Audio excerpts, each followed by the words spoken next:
Happy Thanksgiving.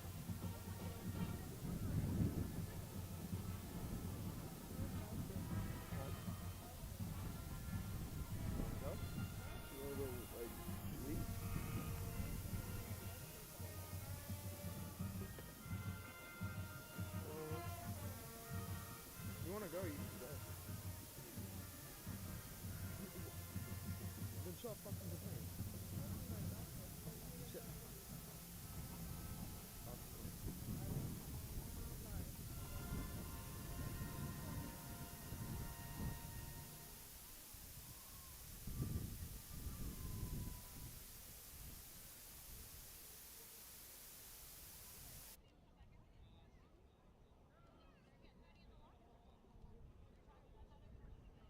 Thanksgiving morning can only mean one thing in the world of high school football. It's rivalry week.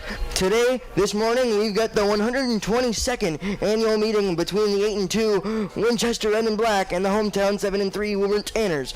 Good morning, everybody, and happy Thanksgiving to all. Alongside my broadcast partner, Zeke Ullman, I am Joey Matroni. Now, Zeke, Thanksgiving football is different than any other game. Can you take a second to talk about the type of rivalry we'll see here today? Well, Joey, I noticed you say good evening, and then you said good morning.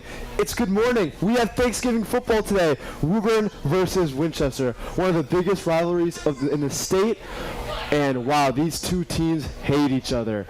And we've been looking forward to this game for weeks. These two teams come in with great records. Of course, Winchester being 7-1 and 8-2 if you include postseason. They won their first one against North Andover, but of course, Woburn played North Andover that next week and pounded them 44-22.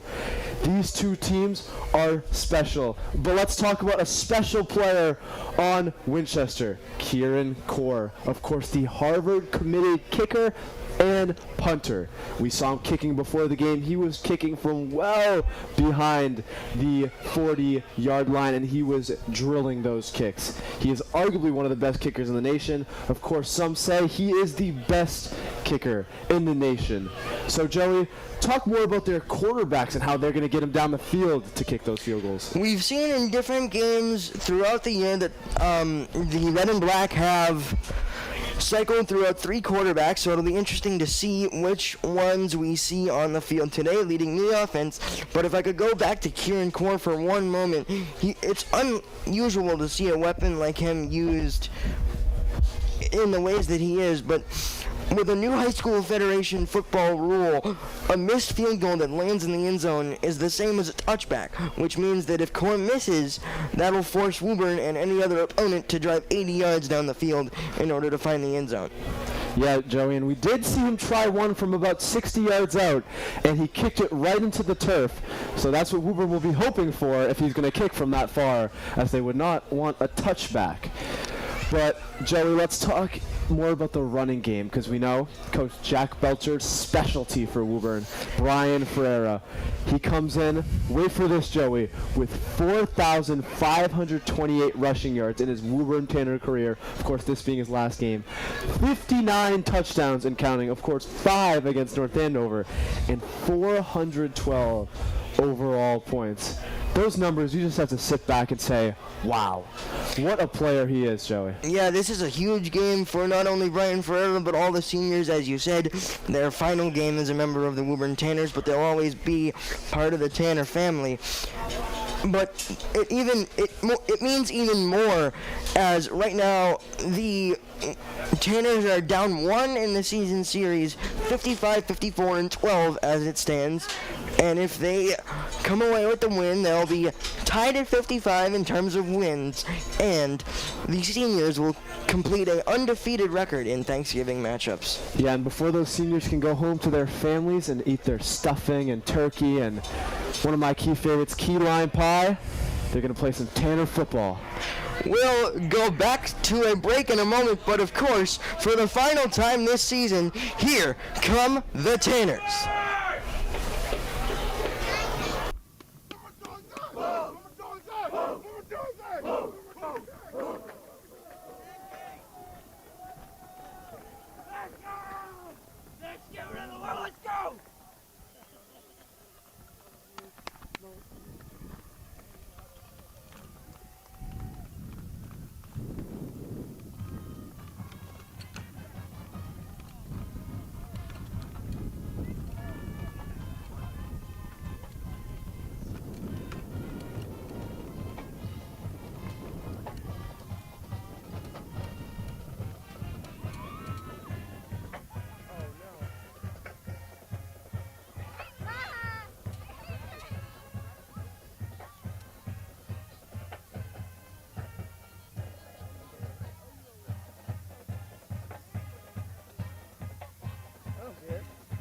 didn't think that would happen.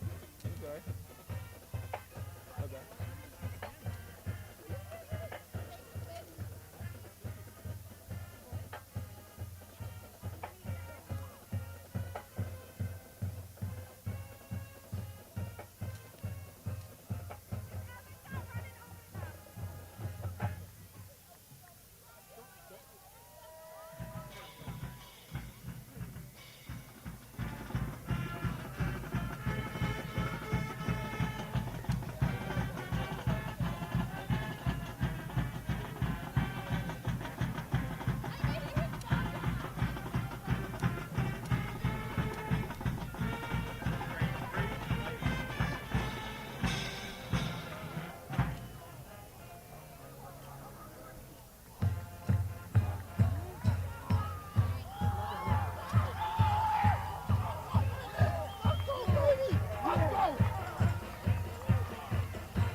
Can't see?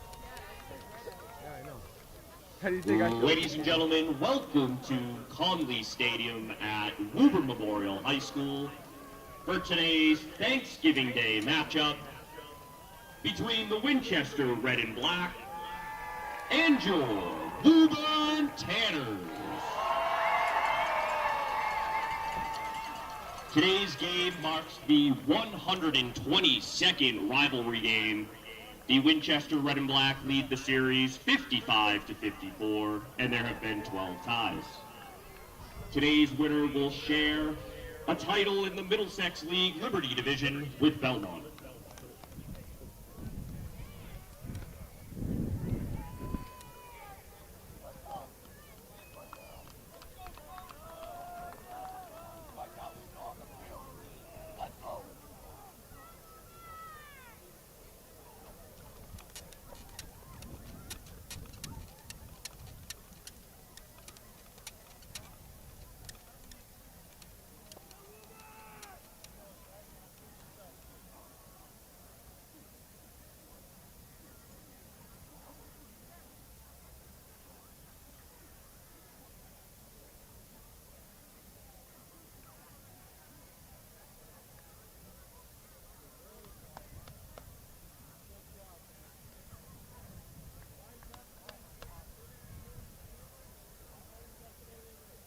Welcome back inside Conley Memorial Stadium as you see the captains converging for the opening coin toss. And Zeke, we talked about it earlier how big this rivalry game is each year, but it has even more on the line today, as the winner of this morning's game will win a share of the Middlesex League Liberty title with the Belmont Marauders. Yeah, Joey, and Belmont, a team that really hadn't had a great season. They lost to Arlington, lost to Lexington, but somehow went and beat Woburn and Winchester. Of course, Woburn losing in that shootout and Winchester losing in that game 15-9. But yeah, the winner of this game shares the Middlesex League title with the Marauders. And this game means a lot more to these seniors. We talked to a senior from Winchester, the motivation. He said, I know that someday I might not be playing this game. So with all my heart and joy, I play to the best of my ability every play and every last time I step foot on this field today. So a massive game for these seniors. Guys like Evan Kolodko, Mark Coutone, Ryan Piscini, they want to leave their last mark this morning in Woburn. Trying to complete their undefeated record, the Red and Black have won the toss and elected to receive, which means that Dan Mullen-led defense of the Tanners will be out first on the field, but we'll take one more break for the Star-Spangled Banner and be back for football after that.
Once again, another beautiful rendition of the national anthem, but now we are ready to go for football. Just talk a little bit about the Winchester running game. Yeah, so like you said, Joey, Dan Mullen's defense will be on the field first, so we're going to get a quick look on the Winchester offense. A couple players to look out for would be that man, Ryan Dosette. Number 23, he is a senior. He's a running back. He's shifty, he's fast, he's strong. Kind of like Brian Ferrer on our team. But another player is wide receiver George Nelson. He is a speedy track runner, but he's also speedy on the football field. He is also a senior playing, of course, his last game. Let's see what quarterback comes out to lead the red and black. But first, it's Sean Marsh to send it away. Two returners back for the red and black.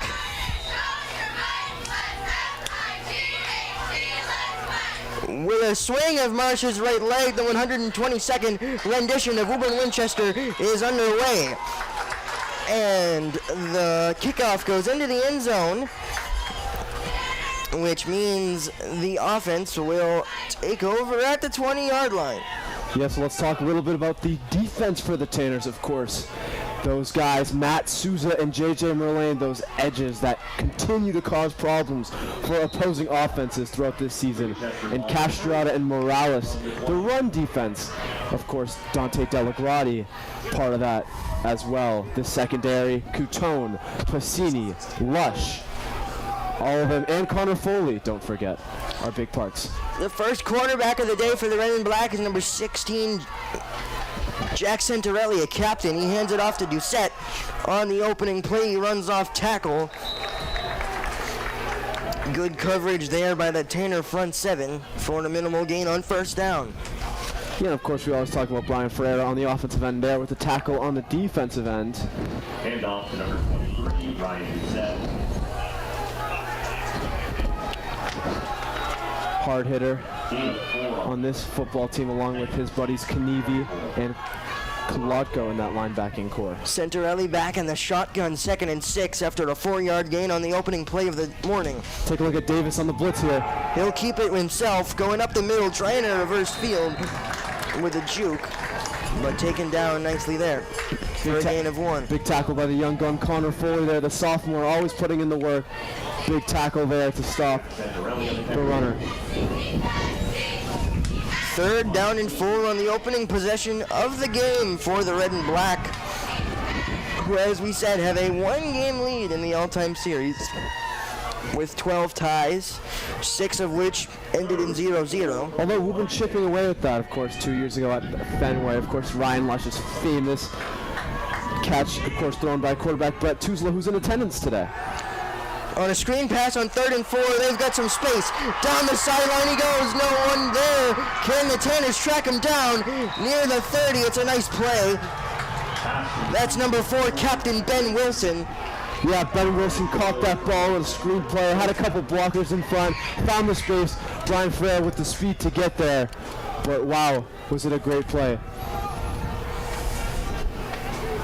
That's a 45-yard gain on a 3rd and 4 as the red and black look to get started slow, but all of a sudden there they are, 45 yards down the field. Not exactly the start that Woburn wanted on defense. Santarelli remains in the game.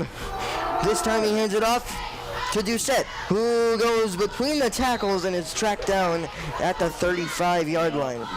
25-yard line, excuse me. Of course, Doucette, we talked about at the top of the show. He's the guy that they continue to go to in the running game. A 6-yard gain.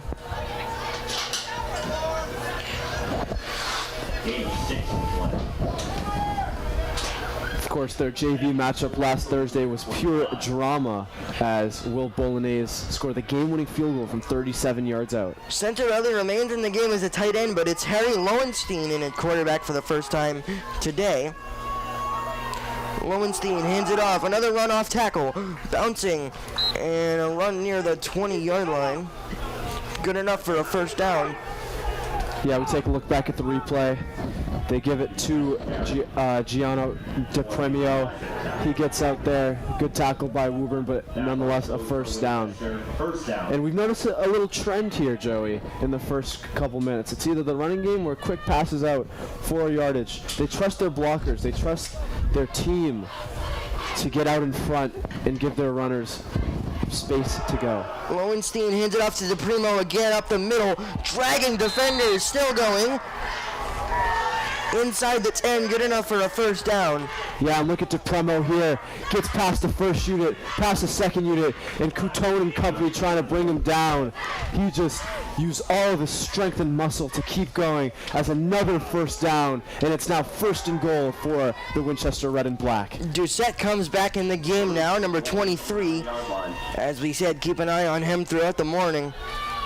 Centorelli still in, but Lowenstein, the quarterback, he hands it off again. Doucette bounces. Still driving, but taken down. And on Doucette. Tackled by Morales. No gain on Good tackle by Jorge Morales there. The senior defender run blocker, of course, last season tearing his ACL. So unfortunate, but he's came back and had a great season for his senior year. Making the most of the time left that he did have on the field. Another handoff to Doucette, but this time it's a pitch backwards. And going to the edge and in for the touchdown is number 5, George Nelson. The receiver who we talked about at the top of the show for his speed. It pays off there for 6. And the Red and Black take the ball and drive all the way down the field for an opening touchdown. Yeah, they went to the run with Doucette to the right side. And just when the Taylors thought, oh, Doucette once again, they hand it right off to George Nelson, and he uses his speed to get past Piscini to that left corner of the end zone. Good start, and here is the Harvard commit Kieran Core on the extra point.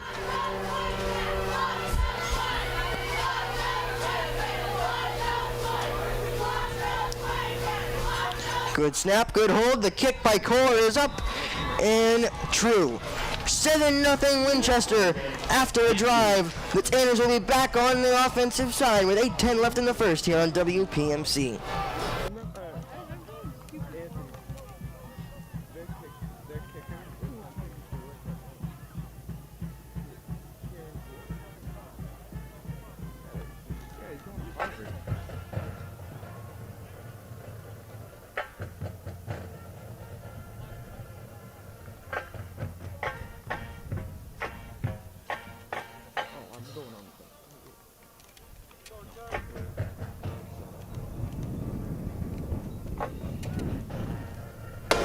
After the Red and Black score on their opening drive, the Tanners and Caden Davis will get the ball next as Core is set and ready to send it away. Yeah, now that the Tanners offense will be on the field, we have a time to talk about the Tanners offense and the Winchester defense. Of course, a couple big pieces for Winchester. Brian Harrison and Alex Mills, that star-studded linebacking core that they have. Interesting how Brian Frere and Ryan Lush are going to get past them, as well as defensive lineman Jake Tempesta. Those three all being Middlesex League All-Stars. Brian Ferreira, the deep man, one of the Tanners' 9 Middlesex League All-Stars himself. It's a line drive kick by Core and a touchback. Yeah, another kid to talk about. Out of the end zone, that one bounces. Another kid to talk about on Winchester is that strong safety, Cedric Edwards. We talked about his quote at the top of the show as a senior, but he is a hard hitter, Joey. When he gets to a tackle, he makes sure it hurts. He makes sure football is football, it hurts, it stings. But he talked about one of his best parts of his games is his coverage. That he said that's the best part of his game. And he's really good at reading those QB's eyes. The Tanners come out in their bunch formation, and now they flex out. Brian Ferreira will be the back in the I form, with 2 receivers to the bottom of your screen and 2 to the top. Caden Davis goes out the middle, and he fumbled the ball on the opening drive. It looks like the Red and Black fell on it. Still waiting for a signal, and they got it. Cedric Edwards is pumped up. And just like that, we meant to talk about it. Oh, they ruled him down. After all that, it did look like Yeah, Joey, 100%. Everyone in the stadium thought it was Winchester football, but I guess Caden Davis fell back on it. I guess making up for his mistake there. Wow. Straight drama to start off this drive. It also could have been ruled that Davis may have been down, but it looked like a red and black player was the one who jumped on it. Instead, it goes up to Ferreira. Past the 30-yard line he goes. There's Brian Ferreira, the captain you need. When all hell breaks loose, Brian Ferreira's there to get a nice little gain for a first down. A gain of 6 is enough for the first, as you said. First down.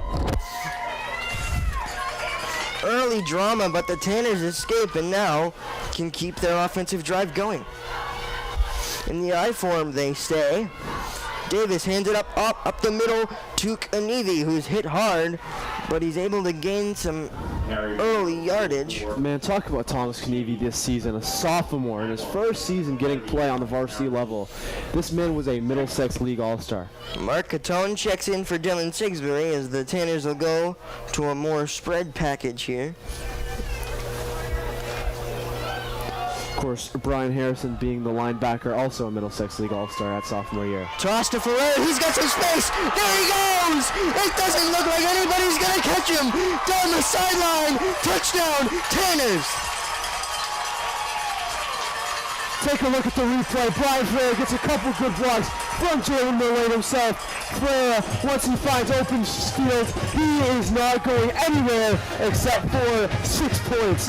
Tanners make it 7-6 and get right back into this football game after the Caden Davis fumble recovery. A drive that looked like it could have gone no worse for the Tanners ends in at least 6 points. They'll set up to go for 2. It's a direct snap to Ferreira. Up the middle. He's still churning. Doesn't look like he's going to get there. He is no good. And after all that, the Winchester Red and Black remain up 1. 7-6. 6:43 to go. Back after a break on WPMC.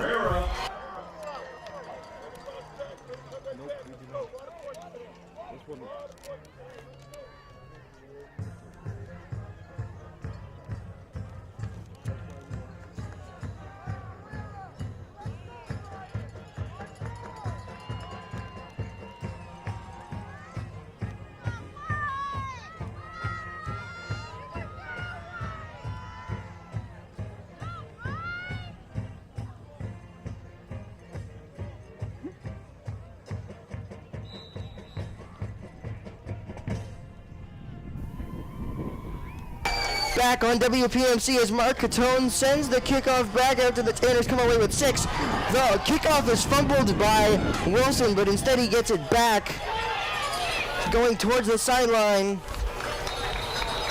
That was George Nelson, on the return. Good coverage there by the Tanners special teams.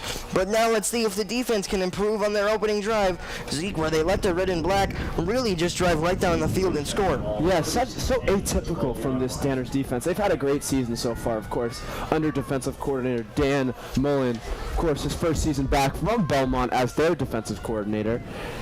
And, yeah, like I said, Joey, atypical. They've been consistent all year, and on the first few drives especially. But here they come out short as we take a look and see Braden Gillespie out there early. The red and black row trips to the top of your screen with the quarterback in the shotgun. It's a handoff off tackle and nice coverage there by the Tanners. There's that man again, Ryan Doucette. Of course, great tackling from that right side of the Tanners' first front 7. Only a 1-yard gain there for Doucette and company.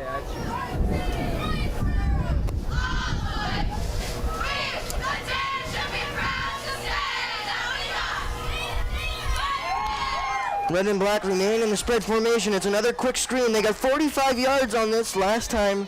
They tried it. This time it's well covered by the Tanners for a minimal gain. Yeah, right then and there, Gillespie, Kolotko, and Foley collapsed when they saw that. Got right to the player and tackled him right down as Gillespie comes off the field after 2 great plays.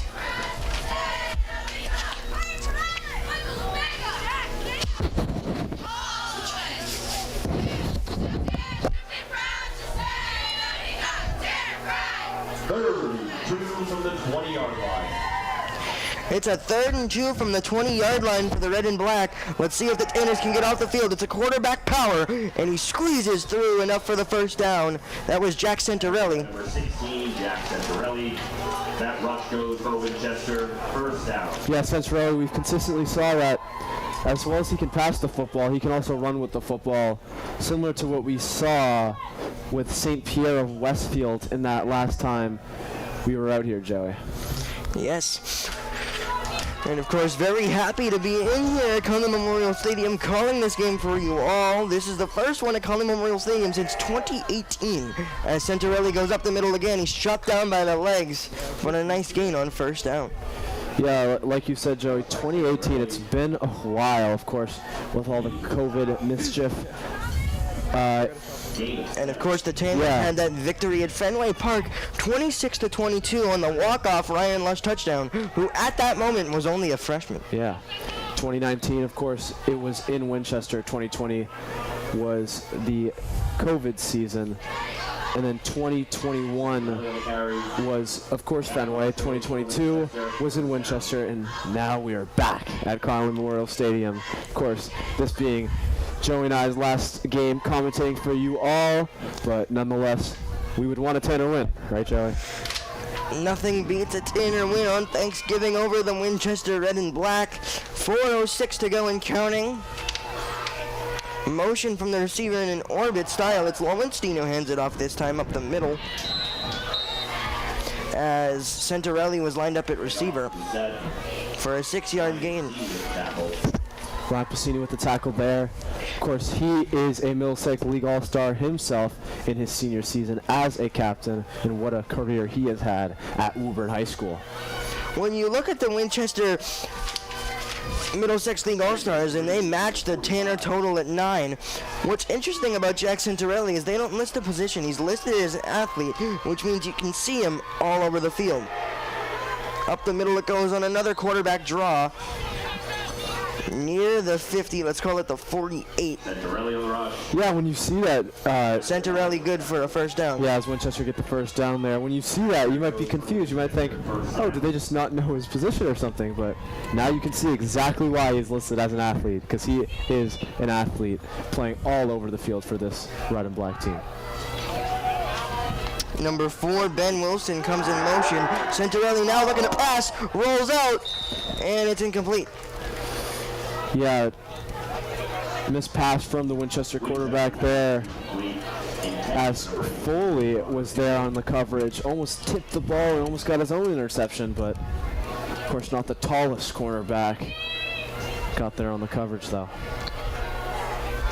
2nd down and 10, just before midfield is where the red and black stand. Ben Wilson lined up out wide, furthest to the bottom of your screen. It's another handoff to the quarterback up the middle across the 45, just near the 45, maybe the 46. That'll bring up 3rd down. Caden Davis, the quarterback, also a linebacker. As you hear the cheers, he comes up with the tackle there. Yeah, Caden Davis has had the most amazing season at quarterback, but when you forget how good he is at cornerback and defensive back. We've got the 3rd quarterback in the game for the red and black now. It's Ronan O'Connell with DePrimo to his hip.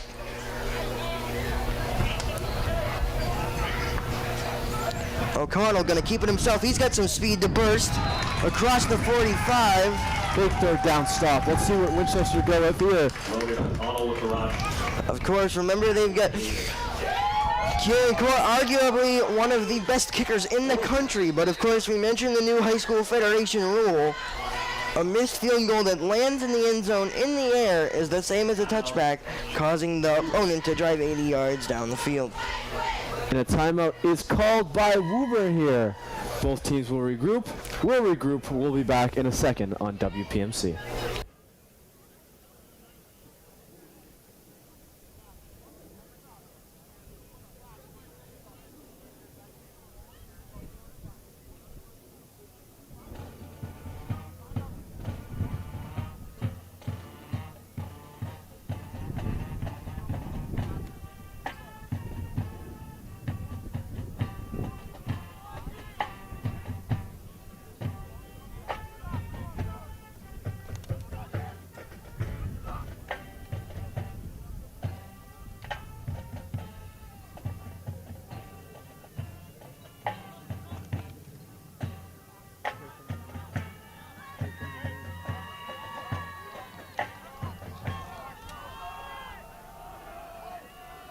back on WPMC with 1:52 in the first, and it's a 4th and 3 with the offense on the field. It's O'Connell, as the wind may have been just enough to prevent Core from taking the field goal. And we've got a flag and a false start, it looks like.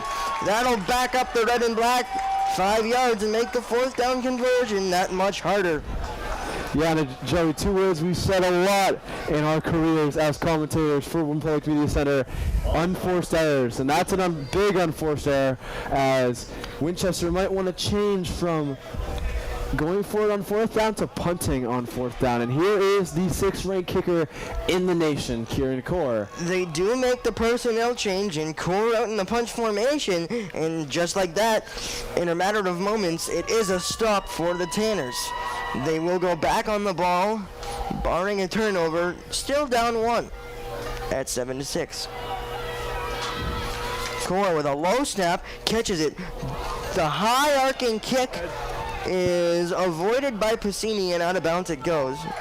Yeah, not the greatest kick. Of course, the low snap hurt Kieran Core, the All-American.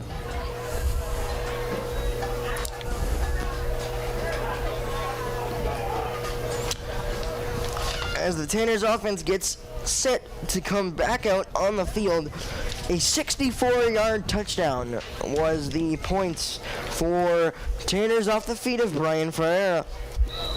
And of course, a player we haven't seen so far in this one, Ryan Lush, number 3.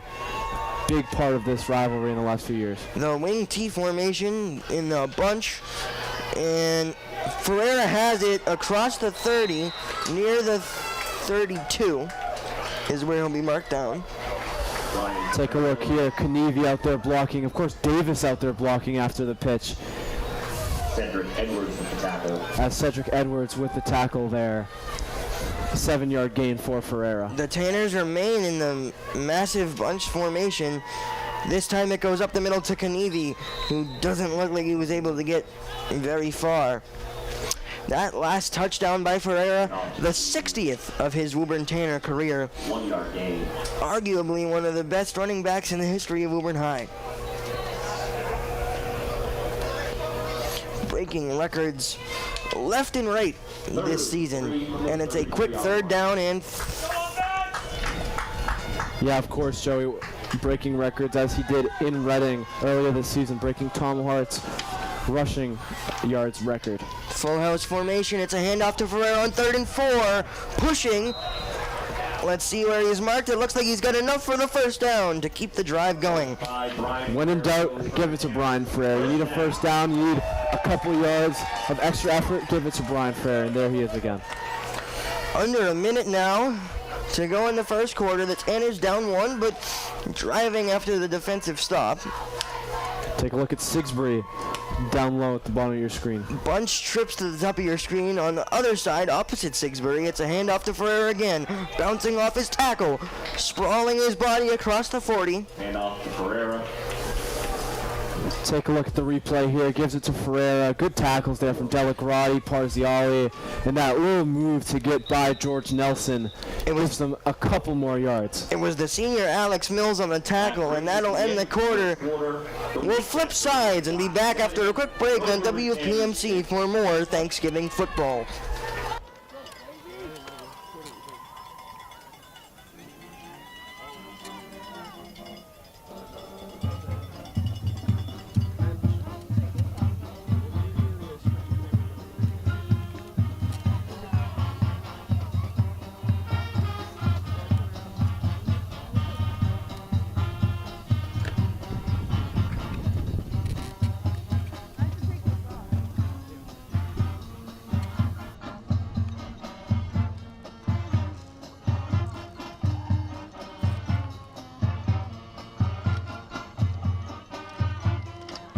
I have to put this down.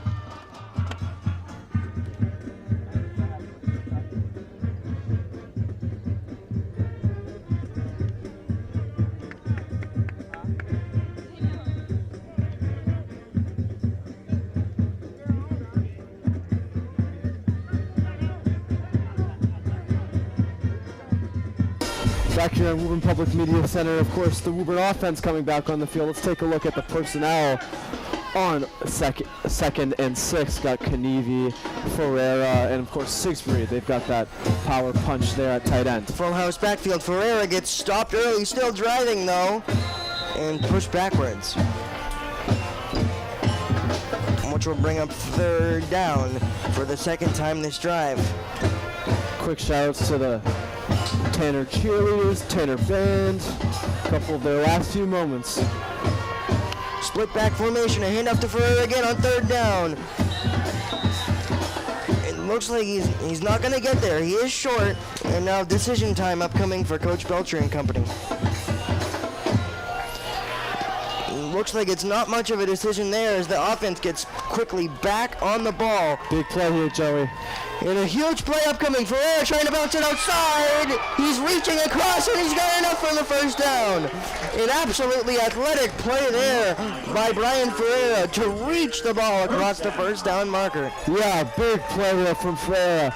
Stood up against 3 Winchester players and got right there. Big play on fourth down to bring it into Winchester territory. The Tanners keep the hurry-up style going. This time Davis keeps it looking to throw. And it's over the head of Evan Kolodko. Yeah, he had 2 options going to the right. He had Kolodko and he had Piscini. He went for the long one looking for Kolodko. You might argue that the better option was down low to Piscini. That's a big play for the red and black as they're able to slow down the Tanner offense as they look to keep some pace going. But now with the clock stopped, they will slow back down.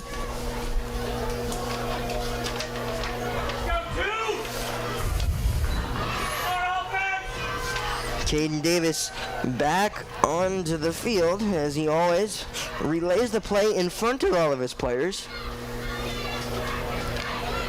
It's Sigsbury and never mind, as Sigsbury motions to the other side to be the lone receiver with a split back. Dylan motions again. Back to the side with Ryan Piscini. With Davis under center, it's another toss. Ferreira took the last one to the house. This time he looks to reverse field, but is met by at least 5 red and black defenders. Yeah, Ferreira did a great job there just to hold on to the football as Winchester All-Star Jake Tempesta was there trying to get rid of the football and bring it back the other way. But Ferreira, once again, doing good things as 3rd and 12, big play here if the Tanners want to keep this drive alive. The 3rd and long. The Tanners may not need all of it on this play if they want to go for it on 4th down again. That's a split back formation for Davis. Davis drops back, looking to throw. He's got some pressure. It's a tunnel screen to Ferreira, who's chopped down before midfield. Well covered there by the red and black, and they come up with a stop right after being stopped. And we remain 7-6. Yeah, take a look at Ryan Doucette, not blocked, right up the middle, finds Davis. Davis has a little bit of a panic, throws it to Ferreira on the screen, and he is tackled right away. Great play from Winchester on defense. It's Sean Marsh to punt it away this time. Sean Marsh, a high punt. This is not a great one, but it'll bounce near the 40. A high kick. Didn't look like it came off the right part of the foot. It did come off the side. Yeah, and we saw Kieran Core earlier kick a 32-yard punt. Of course, you'd expect a lot more from him, but from this wind, from this cold, there's a lot of factors and variables that could hit into why these punts aren't going where they want them to go.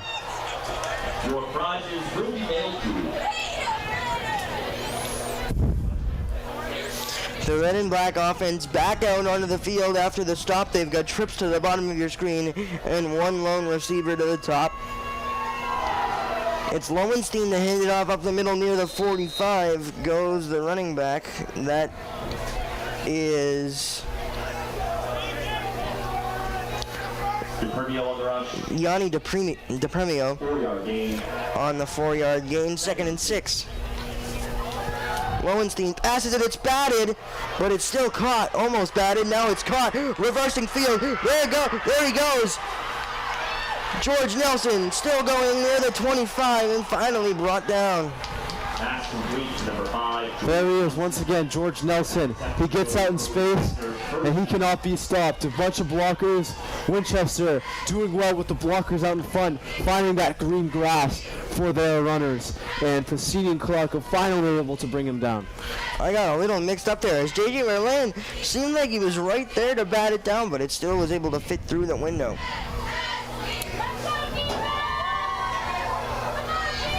Take a look at DePrimio right there. Lowenstein moving the offense, stays on the field. It's another handoff to DePrimio. He's looking about to the outside, but it's a nice tackle going low. Yeah, Mark Coutone, big tackle going low, finds the knees of DePrimio. Of course, DePrimio strong, but also has the speed. And that's a big tackle to not allow DePrimio to get to the outside, as he so well does. 2nd and 8. 2nd and 8 from the 20. The red and black approaching field goal range for Core. Lowenstein fakes one way, goes back towards the middle, it's deflected. And Olotko may have been there for the interception, but he was knocked out of the way.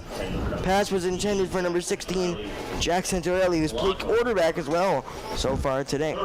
Yeah, Joey, I went down to look at my sheet to see who the players were. It's Jack Santorelli right there. Drops the pass. That's a big drop for Winchester in this drive. It brings up a big 3rd and long. We see Doucette and DePrimio in the backfield alongside Lowenstein. It's a fake to DePrimio up the middle to Doucette.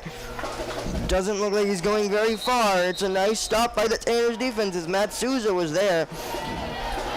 And now another decision. Matt Souza with the tackle. Yeah, Joe, I think this is a pretty easy decision as Kieran Core walks on the field as Winchester kicks with the wind at their backs.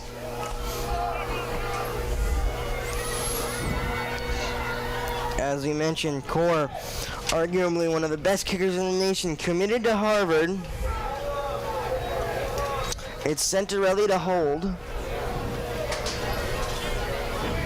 Everything needs to go here. It's a cold day, Thanksgiving, November football. Core set up at the 31-yard line. Still waiting.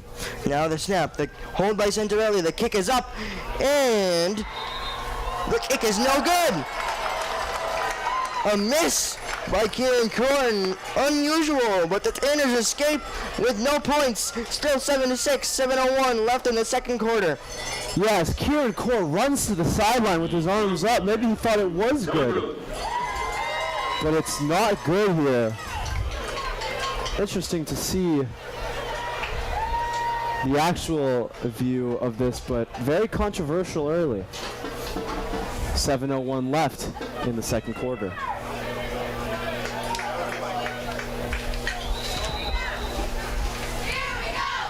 As the Tanners take possession, like Joey, you talked about that rule. They take it at the 20-yard The line. touchback, meaning it's at the 20-yard line. Davis under center. A toss again. Ferreira now has an opportunity to bounce it outside. Down the sideline, still going near the 40 and out of bounds there. A good play on the opening play of this next drive with the Tanners having another chance to break out into the lead. 21 yards. Here's the kick once again.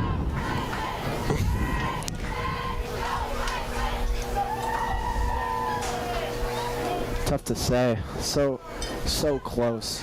It was struck well. The accuracy may have just been a little bit off. Yeah, you can't deny I had the distance, but he did miss one last year on Thanksgiving. He hasn't missed many since. Two backs in the backfield. Davis still under center. Davis hands it off to Ferreira again, looking to bounce it outside. He's almost shot down, still churning, and near the 45. Yeah. And off to Ferreira. As Ferreira took the ball right, found his blockers, Merlane. Thought he would go down 2 yards in, but found all 3 more yards to get to 2nd and 5. Number 1, Joe Gaida on the tackle. Joe Gaida, of course, one of the other Winchester All-Stars. There's many on both of these two star-studded teams. 2nd and 6 from their own 46 go Davis and the Tanners. Still only down 1. Any points on this drive would create a lead, but of course, knowing Jack Belcher and company, they want to find the end zone again. Evan Kalanko motions out wide to the bottom of your screen. Davis fakes the handoff, keeps it himself. Trucks a man, there's a flag on the field. We'll wait for the signal on that one. Holding on the offense, which will push the Tanners back. Yeah, on that right side, it's been working throughout this ball game. A hold there, though. It's going to push Woburn back in another unforced error.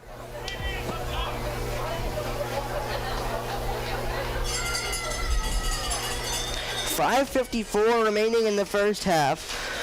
The red and black won the toss and elected to receive, which means the Tanners will receive the second half kickoff.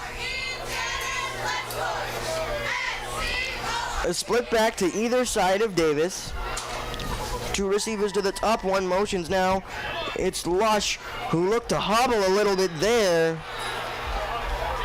Let's check on him.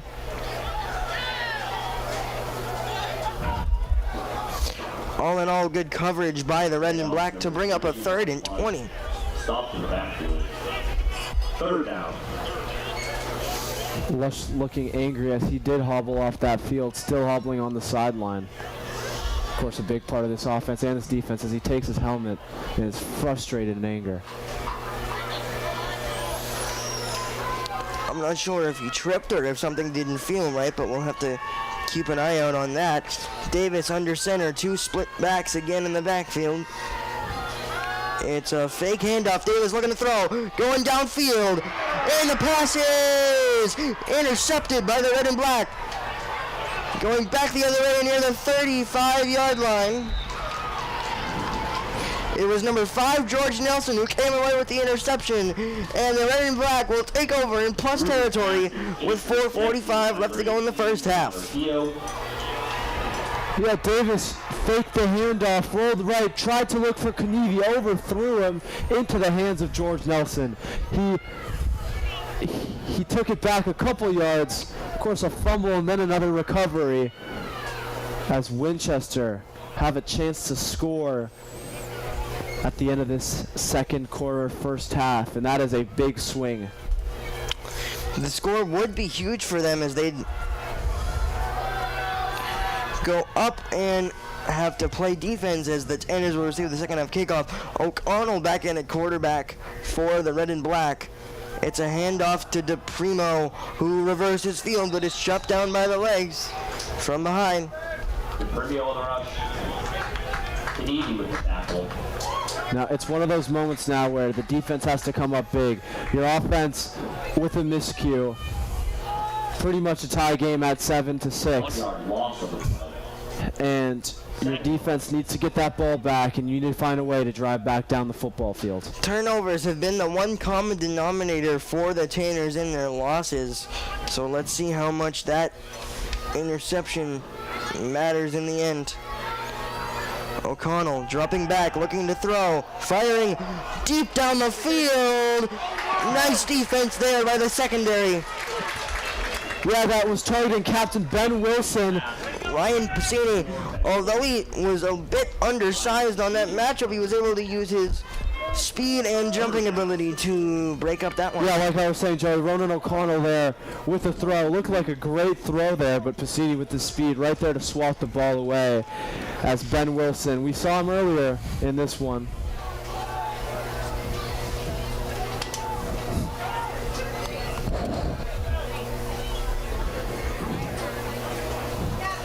As a couple players kneel on Winchester, don't know what's going on as they're calling a timeout for Winchester. We'll be back in a second on WPMC.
Back here on WPMC for a big red and black third down. Third down and 11 from the 33-yard line. O'Connell remains in the game, it looks like. Dropping back, looking to throw. Deep over the middle, and it's caught by Wilson for a touchdown, red and black. A huge swing of momentum there. They'll go up 13-6 pending the extra point.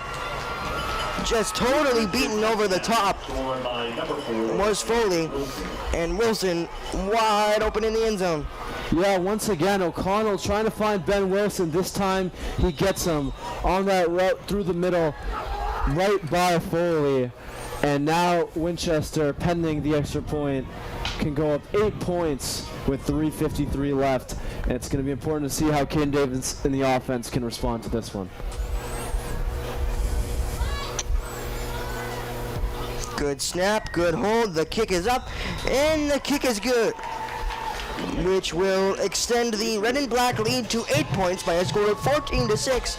And Zeke, as you said, Davis in the offense will come back out on the field trying to avenge their turnover from earlier.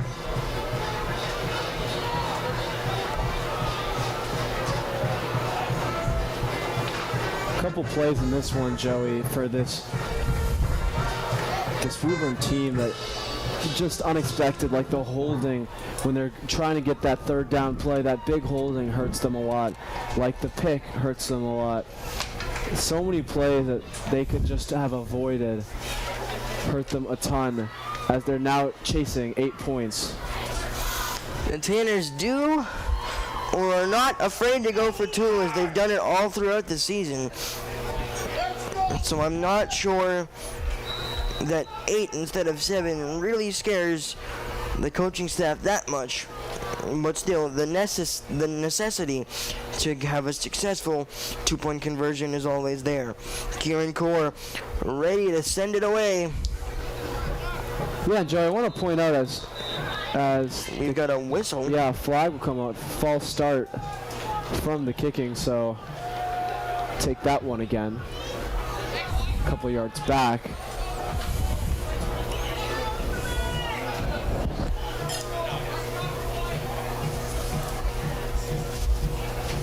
Illegal procedure. Yeah, and Joey, like I was saying earlier, of course Kieran Core can drill extra points left and right, but Mark Coutone can too. He's been pretty successful from extra point throughout this season. And Coach Belcher likes going for two, likes getting those extra points. That'll back the ball up to the 35. Core will run up from before the 30.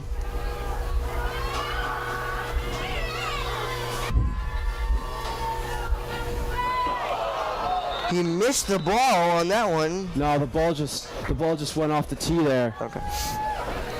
That's, of course, a windy day, Thanksgiving. Well, they'll re-tee that one.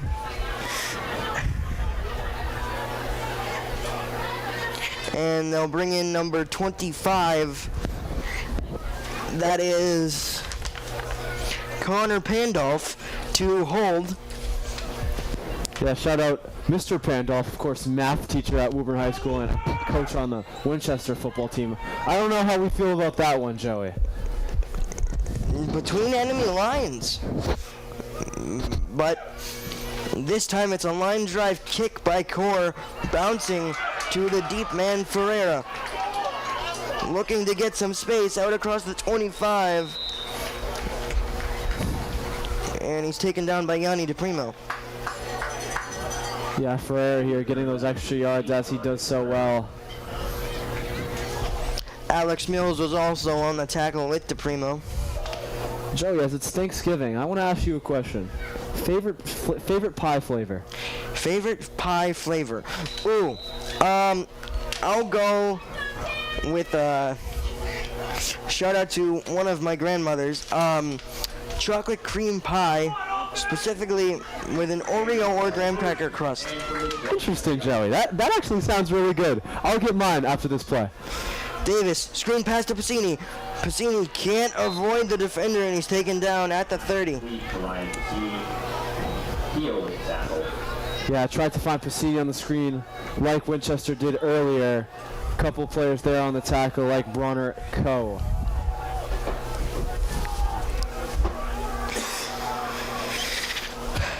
Second and 7 as Piscini was beyond the line of scrimmage when he caught that one. Davis keeps it rolling out, looking to pass, but instead he's taken down. Ball loose and recovered by the red and black. Another turnover by the Tanners. And wow, the red and black really now have an opportunity to take over this ball game.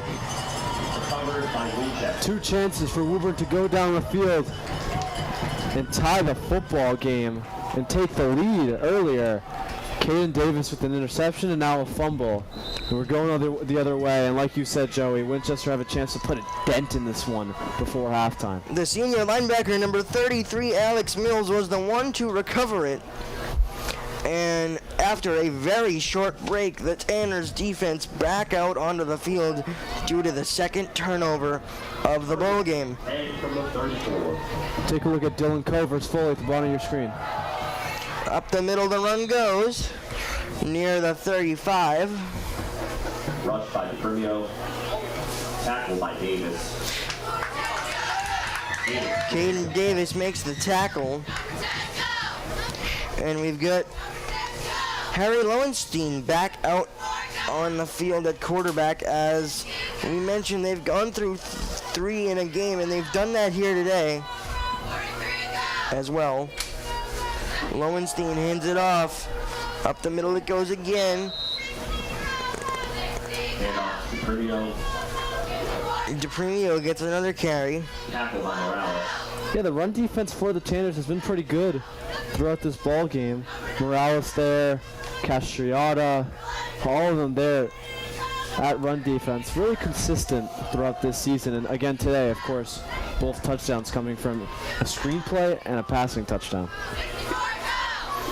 Lowenstein takes the low snap. This time it's a play action. This time it is batted down by Jalen Merlane. Yeah, one of the stars on the defense, Merlane, gets past that O-line, gets right to the quarterback, sees the throw, bats that down right away.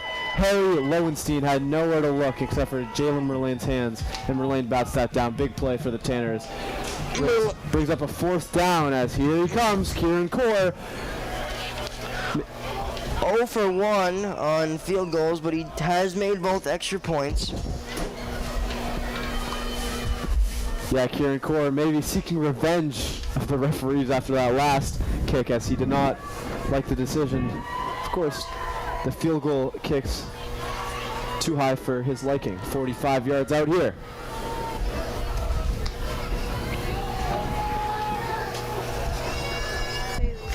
Core waits for the snap. It's a good snap, good hold. The high kick is good from 45 yards out. One of the best kickers in the nation's proved why he's getting that recognition, and it's 17-6 red and black. Boy, does Harvard have a good one. 45 yards, and it looked like it could have went 65 yards. Wow, from Kieran Core. Jeez. And the last one he kicked and missed that, it looked like it could have gone 65 yards as well. Boy, does he have the leg strength to do what he is doing. The Tanners do have 152 as they're going to get the ball back. And if they're able to move the ball, a 2-for-1 opportunity is in the cards. Yeah, of course. With getting the opening second half kickoff. Yeah, of course, deferring earlier in the game, trusting your defense.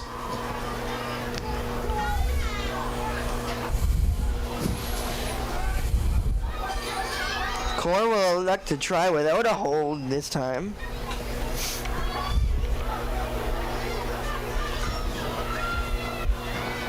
The run up, and it's a line drive boot to Ferrer in the end zone, who elects to take it out. Down the sideline he goes. He's got some space now. Still churning, and near the 30-yard line he goes. Yeah, it was drilled at Connor Foley there, and Ferrer had to take it from the corner pylon of the end zone, and he made well of that, taking it all the way to the 30-yard line, finding hole and gap whether it be small or big, Brian Ferreira continues to shine in this one. Something I thought was going to be an interesting decision as he took the ball with a foot in the end zone. And from the 30-yard line.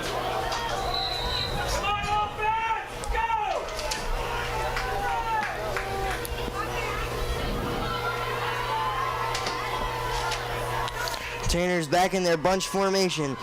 Davis handing it off, going up the middle. Maybe Pacini on the carry there. Gain of 4. It's a gain of 4, and it's number 71, From the 34. Charlie Marquardt on the tackle. As Davis continues to try to play hurry up here with 1:20 left remaining. This time it's another outside pitch to Ferreira, who's churning his legs through a sea of people. And we'll see where the spot ends up. Cedric Edwards was the closest to Ferreira. Ryan Ferreira on the rush. Gain of 3. Third and 1. Another handoff in the bunch formation. Up the middle it goes! And this time the Tanners break through. Near midfield, good enough for the first down. They are now under a minute as the clock will start to be something they have to think about. Yeah, Coach Belcher calling a timeout here with not even in Winchester territory yet, a 48-yard line of their own territory, as Coach Belcher is going to call a timeout and regroup with his guys. And Joey, a couple passing plays to look forward to in this, maybe to the sideline. Do they feel comfortable going to Caden Davis, finding wide receivers like Pacini, Couton, Kolotko towards the sideline, getting out of bounds? That's going to be the biggest thing that they have to achieve, as getting those chunk plays without, while also taking as little time off the clock as possible. But also, you don't want to give the red and black enough time to drive down the field themselves. Yeah, 100%, Joey. And Winchester are very wary. They'll allow those 4 or 5 yard plays throughout the last 47 seconds, but they don't want the big play. They won't let that slide. And it's especially a different story when you get Kieran Kaur on the opposing sideline, ready to kick a field goal at any time. Empty backfield for the first time tonight instead. Pacini comes in motion. It's a reverse to Doherty, who instead will take it across the 50. A lot of motion for a little bit of a gain there. Yeah, Doherty looked like he was looking to throw there. As here comes quick offense once again. Under center and a spike by Davis to stop the clock with 27 seconds to go. And the Tanners just across midfield, but still some area to move. Yeah, Joey, the Tanners could have ran a play there with 32 seconds left. But, of course, got to spike the ball. Got to get your man Brian Ferreira back in the field. 3rd down and 8.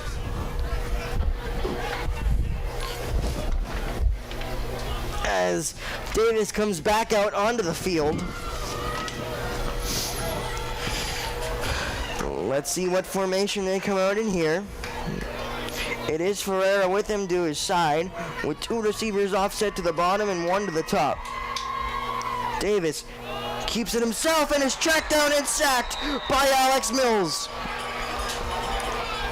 Big play from Alex Mills. He is stopped in the backfield by number 33. As the Winchester are going to call a timeout here after that big sack. Woburn punting unit will be on the field when we come back on WPMC.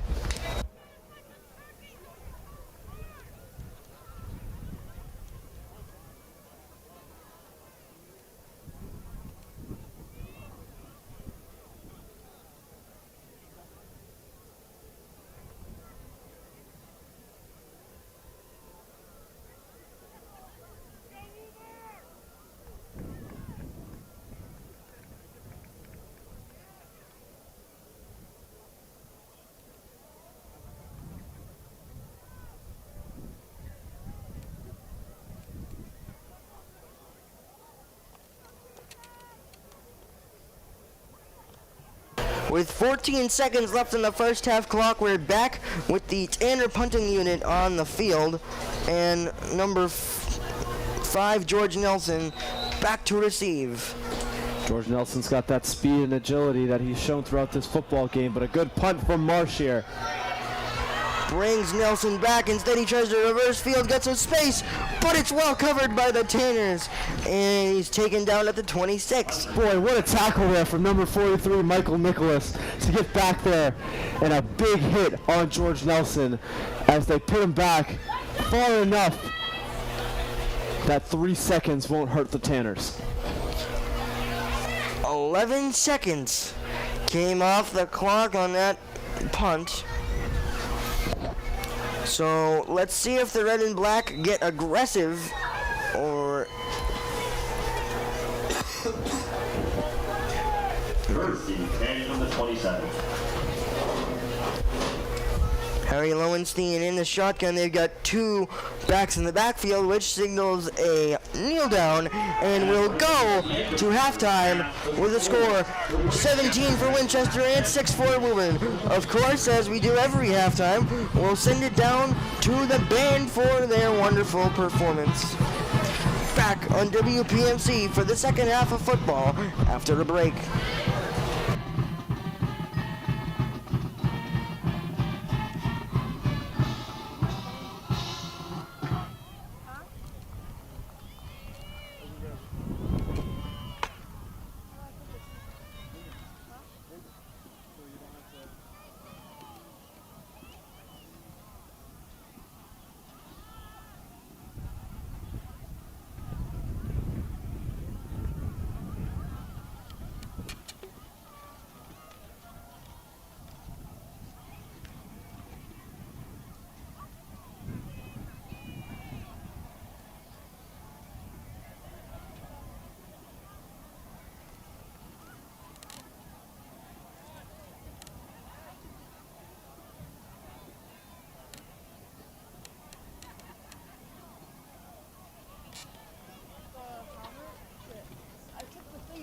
Now taking the field is the Woburn Memorial High School Tanner Band, under the direction of Mr. Jack Tully, Mr. Steve Thurcott, Miss Amy Thompson, Mr. Axel Larson, and Miss Lorraine Tucker.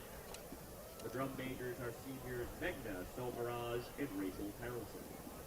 The student leaders for the band also include Stephen Bernadine Matthew, Adrian Caruso, Alana Fishland, Aiden Fleming, I've seen this Sylvia before Keating, so many Dawson LeBlanc, Morgan Lagarbo Whittaker, Reagan Mohammed, Anna Maria, and Leslie Sola.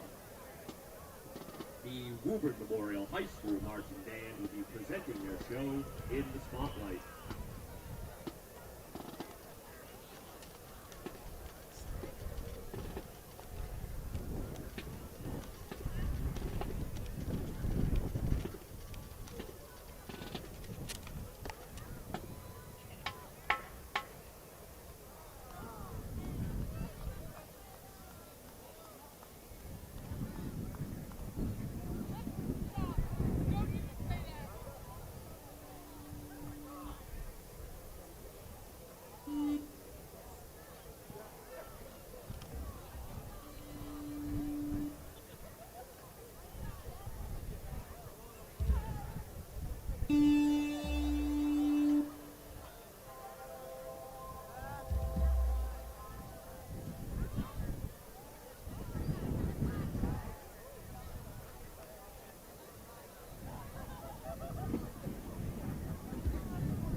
Drum majors, is your band ready?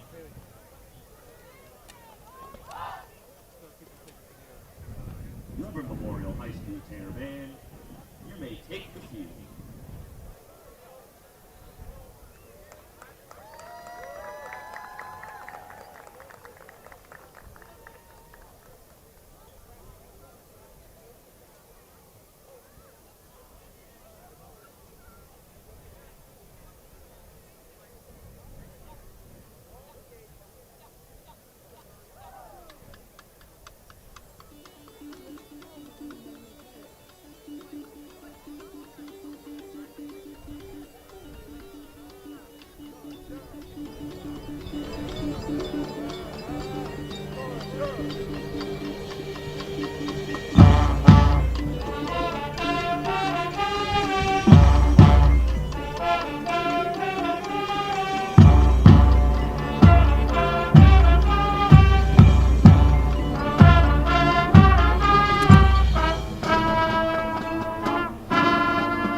Oh, you want to switch?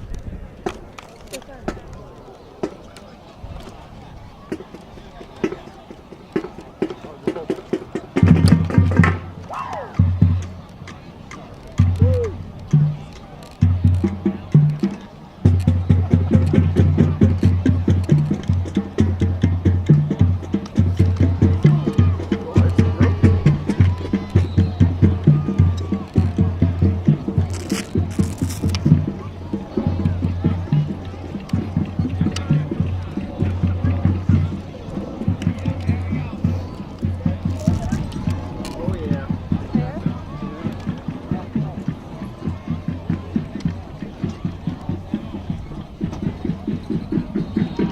I definitely need those, all of this ammunition.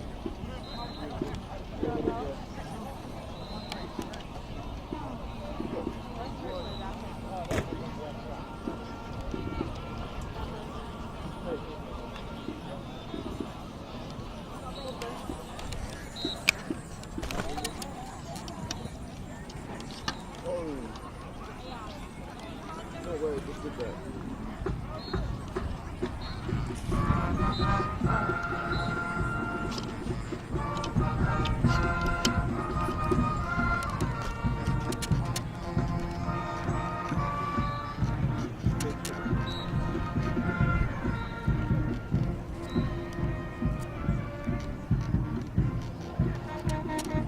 Those need to be ammunition in the back.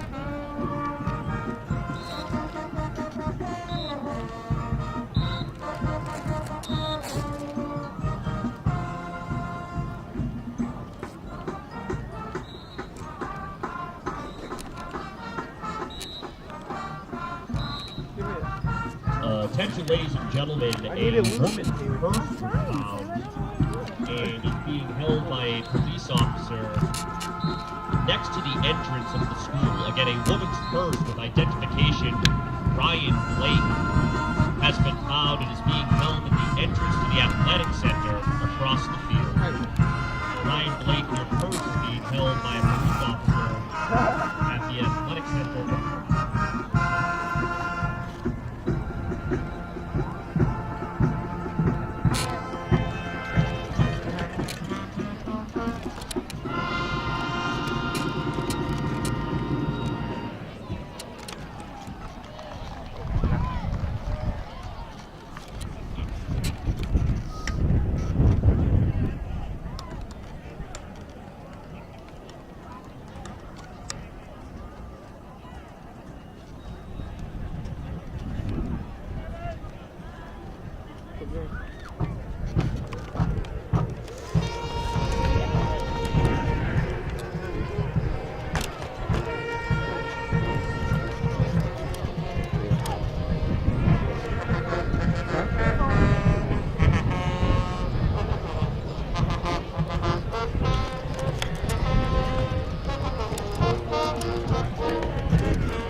inside Coleman Memorial Stadium after another wonderful performance by the Woburn Memorial High School Tanner Band.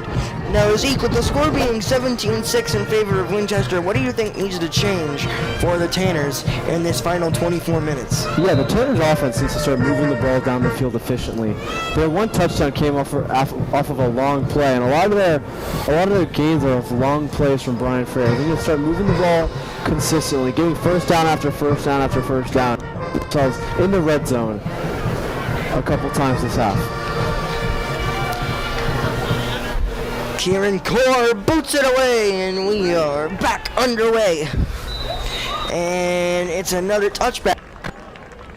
All out to the 20-yard line, and that's where Davis and the offense will take over. Yeah, Davis needs to start finding his wide receivers. If pressure needs to use those screen passes, those passes through the middle, and really use that space that he has. Of course, keep that running game going, but maybe disguise what you're doing a little more. To start it off, they'll go right back into that bunch formation. And Ferreira comes along one side and Gillespie comes on the other. The handoff goes to Braden. So that's the start of the disguise. You bring in a guy like Braden Gillespie, have Ferreira on that play, and give it to Gillespie. Of course, a great runner himself, runs with power, runs with speed, takes it a couple yards. Coach Belcher is definitely excited about Gillespie considering the departure of Brian Ferreira after today. Ferreira this time gets his handoff and sprawls near the 26.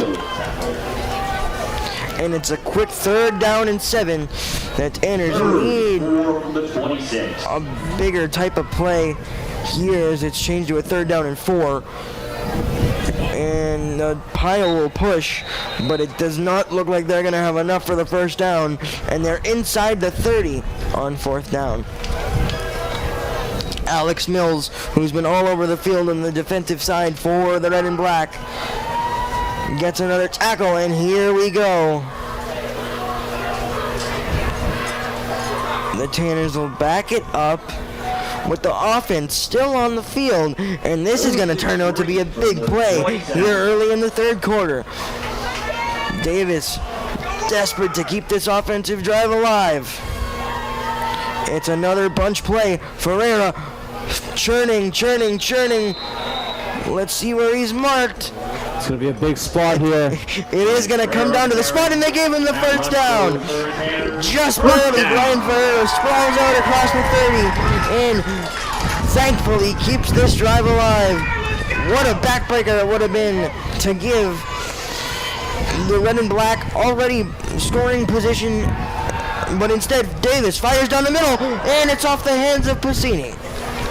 Yeah, those last 2 plays are a couple examples that we were talking about before, that needing 4 downs to get that first down with 4 runs. And in that play, Passini is open on the out route and just can't find his receiver. George Nelson was on the coverage there.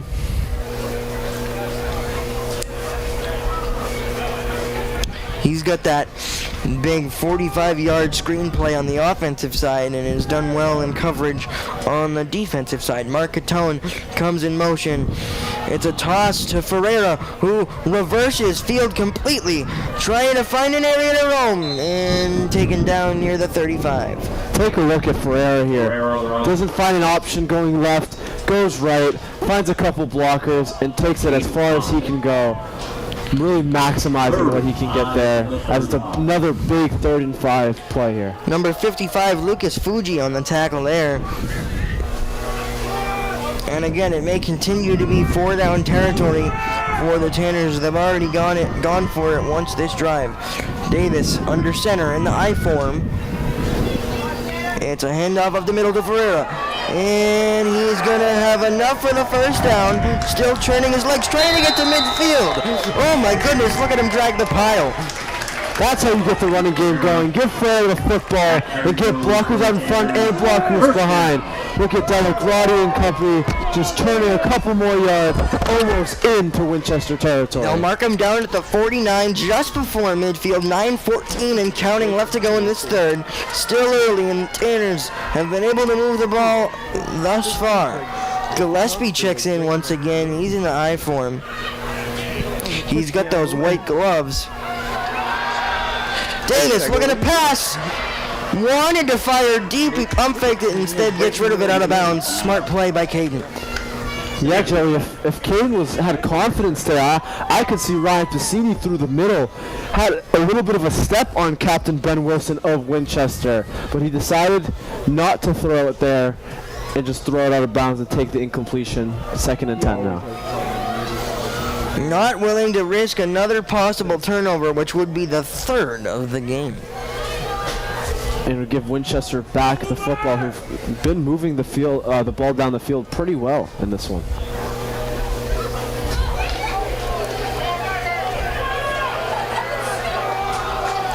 Split backs on either side of Davis.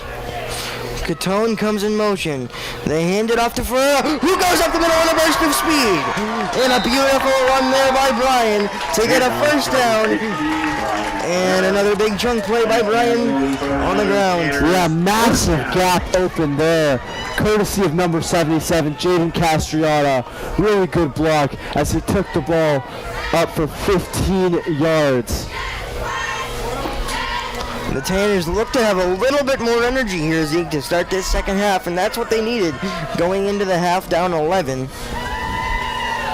Yeah, and like we were talking before, moving that ball efficiently down the field. Haven't really been disguising what they've been doing so far, but the looks that they've been getting with their running backs have been much better. The big package back out on the field with Dylan Sigsbury at the top of your screen, and two split backs again. Davis pump fakes again, looking to go deep again, but instead goes down.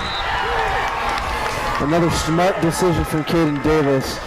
He had Ryan Piscini double covered over the top with Nelson and Ben Wilson in coverage. Back by number 52, Dylan Odin. Credit number 52, Dylan Odin, with the sack. And once again, Caden Davis neglects to throw the ball deep and instead takes a sack. 2nd and 12 here. 2nd and 12. Full house formation with Davis under center. Davis hands it off. It's Piscini who's taken down across the 40 after a minimal gain. Edwards with another big tackle there continues to show his strength and hard-hitting ability. 3rd down and 11, and yet another big play on this drive for the Tanners. They've gotten to 3rd down now for the 3rd time this drive. Converted and kept the drive going the last 2. And let's see what happens here. Davis under center, 2 receivers split out wide. And the I form. It's a toss to Ferreira, who took one this way earlier. Now he finds another crease. Still turning. Looks like he's got enough. Let's see where they spot it. Yeah, and a great block here by 58, Joe Senna, to get to the outside and provide that hole. Now it is 4th and inches. Big play if the Tanners want to keep this drive going.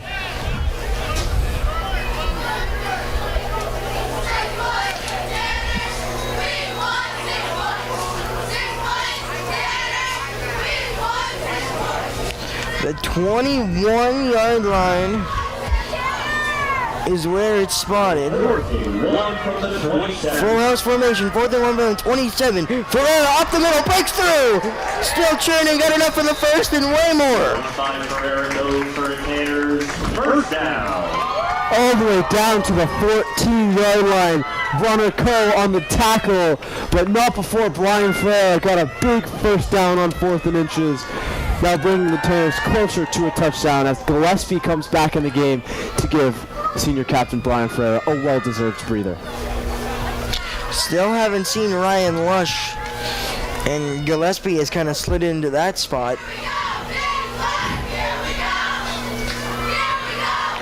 Davis up the middle, it's Thomas Kanevi near the 10. And off to Lee. Yeah, we don't know what's happening with Ryan Lush in this ball game, as he hasn't been featured much. They went to him on one of his patented jet sweeps, and it looked like he either tripped or came up hobbling to start the play, and then ever since, he's been nowhere to be found. So we hope he's doing all right, as he's another one of those 9 Middlesex League All-Stars that could be making a difference today if he was on the field.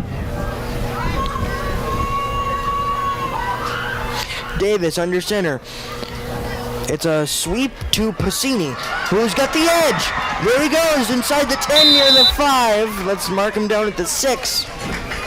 And that'll bring up another third down. Yeah, and take a look at the replay. What a block by Kanevi, giving Pacini the space, eventually tackled by Nelson down at the 6-yard line. Brings up a 3rd and 2. The Tanners have used a lot of clock in this third quarter as we approach 4:20 remaining. 3rd and 2 from the 6-yard line. That's what the Tanners like to do, though, is keep the opposing offense off the field. Ferreira bouncing it to the outside, still turning near the goal line, short into maybe the 2-yard line, we'll call it. He's got enough for the first down, which will bring up a goal to go. Yeah, great blocking by 77 Castriota once again, giving him the space. Eventually tackled down, but not before. Another first down and a 1st and goal situation here. Joe Senna checking into the game here. Of course, Dante Delagrati, the center, another one of those Middlesex League All-Stars. Along with Ferreira, Pacini, Mullane, Kolodko. Coutone, wow, a big list here. Direct snap to Ferreira, who is going to get into the end zone for a touchdown. He was initially stopped but kept his legs going and broke through the plane. Touchdown Tanners. They get within 5. Let's see what the decision is. If they complete the 2-point conversion, that'll bring them within 3. And an offensive package does stay out on the field, and Marsh on the sideline. And Joey, how about that run? Initially did not get the touchdown, but on a second effort, still didn't get in. A third effort, plunges in, dives in for the touchdown. What a play by Brian Ferreira. It's another big formation, the same formation, but instead 2 linemen, Kanevi and Senna. Motion. Caden Davis is the extra blocker. Let's see where the spot is. It's no good. Another defensive stop on the 2-point conversions for the red and black, and the Tanners remain down 5, in need of now a touchdown to take the lead.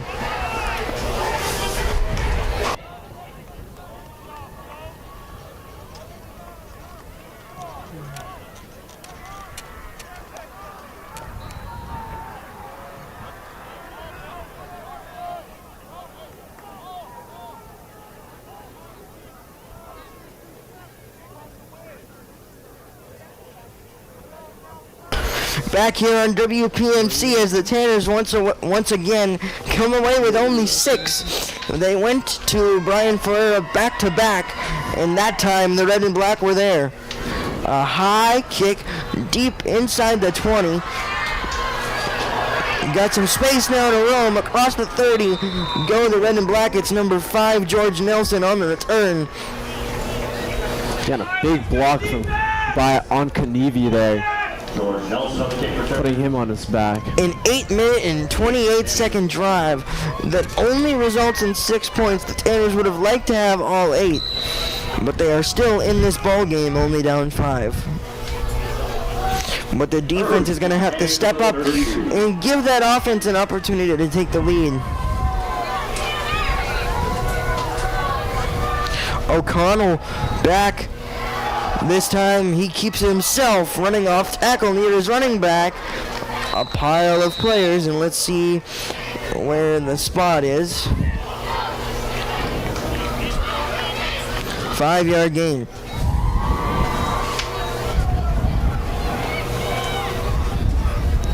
O'Connell on the rush.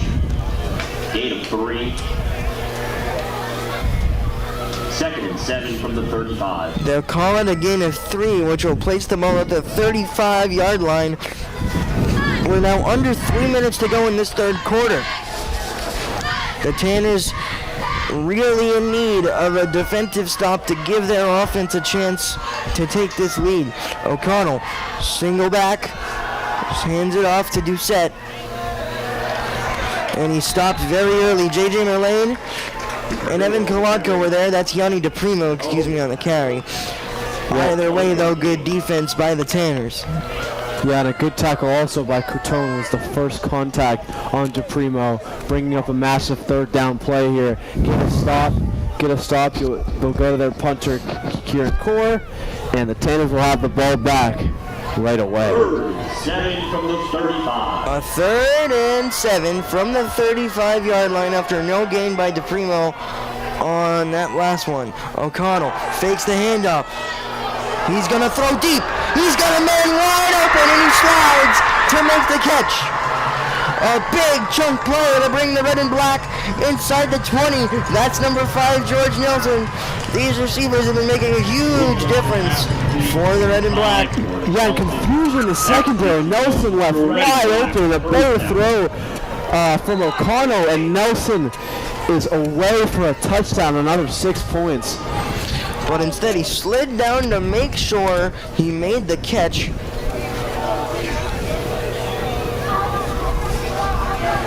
slid down to make sure he made the catch, which in high school football stops your progression, unlike the NFL. It's a toss to DePrimo, who's going to bounce it, still going inside the 20. Another first down. And on that third down play a couple plays ago, just gut punched for the Tanners as they brought the play all the way to a third down. And a big stop there would have brought them the ball back. And now they are in Kieran Core field goal territory. And it's still 1st and 10 in the red zone. And we are now approaching 60 seconds remaining in this third quarter. The Tanners, of course, took 8 minutes and 28 seconds on their scoring drive, but only came away with 6, leaving the score at 17-12. It's a backwards pass. That's going to be a fumble. And the Tanners will take over. That is a huge turn of events here. The backwards pass causes that one to be a fumble, and Brian Ferreira smartly falls right on it. Yeah, O'Connell knew exactly what he did there, threw it backwards. Ben Wilson could not come with it, and Brian Ferreira knew exactly where to be, falls on the football, and they're going the other way. That's better, Joey. That's the play the Tanners needed to get their momentum back in this Thanksgiving matchup. 17-12 with 54 seconds left in the third quarter. Absolutely the biggest play of the day so far for the Tanners, and that has to feel good after giving up that huge play earlier for 36 yards. And instead now they have a chance. It's a handoff to Puccini, who reverses it back to Ferreira, who's still dragging a man near the 45-40, and we've got a flag on the field. Let's see maybe they had it up near Ferreira's face mask. We've got a massive players on the sideline. Let's hope Ferreira's okay. Yeah, and on the double reverse, a great block from Caden Davis getting out as Ferreira's up, but a little shaken up. Yeah, struggling on the sideline. And he'll go right to the roller. Trainer Megan Sophie there to help him, but still a conversation about this flag. There was a lot of players there. I wonder if someone got up to the face mask and they're waving off the flag. Still a concern of Brian Ferreira on the sideline. Ball first and 10 from the 50-yard line. Let's see who comes in for Ferreira. It'll be of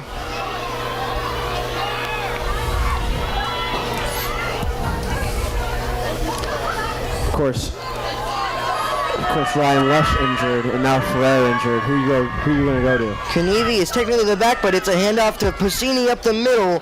He's across midfield after a gain of 1. Ferreira quickly back out after some stretching. Thankfully, it looks like he's all right, and he's been the difference maker on the offensive side, as he is every game for the Tanners. 25 seconds and counting.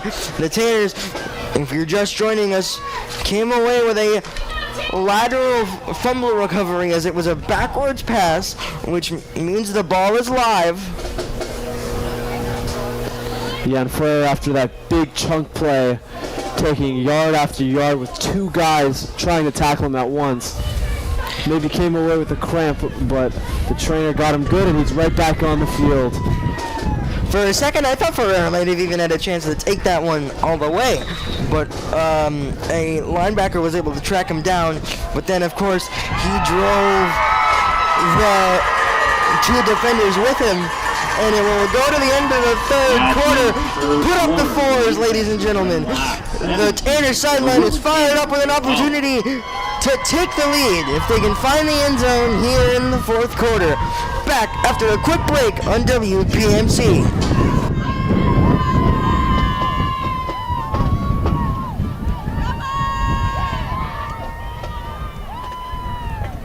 Oh, I got some oh, there.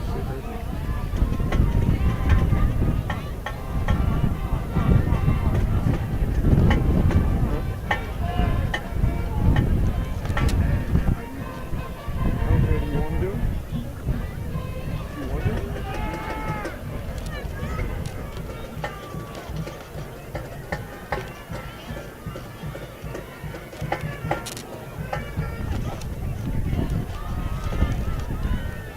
You want to switch us or not?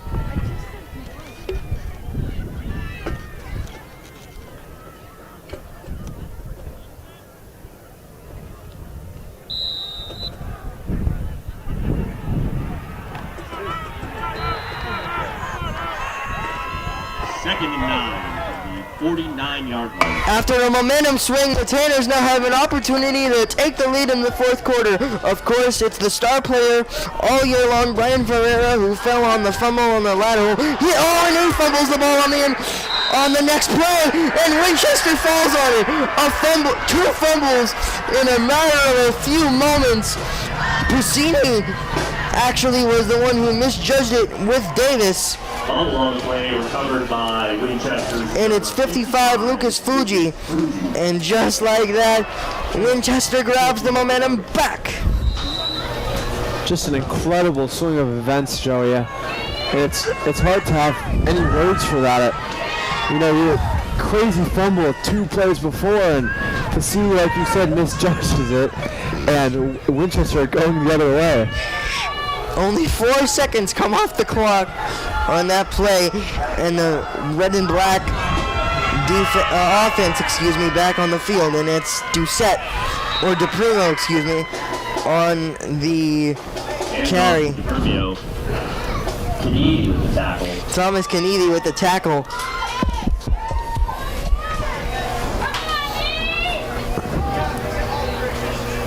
A game of ups and downs. 7-yard gain. 7-yard gain, bringing up a 2nd and 3. Motion by 81 and 16.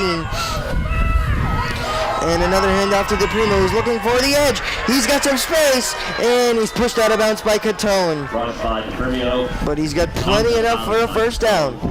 That carry goes for Winchester, first down.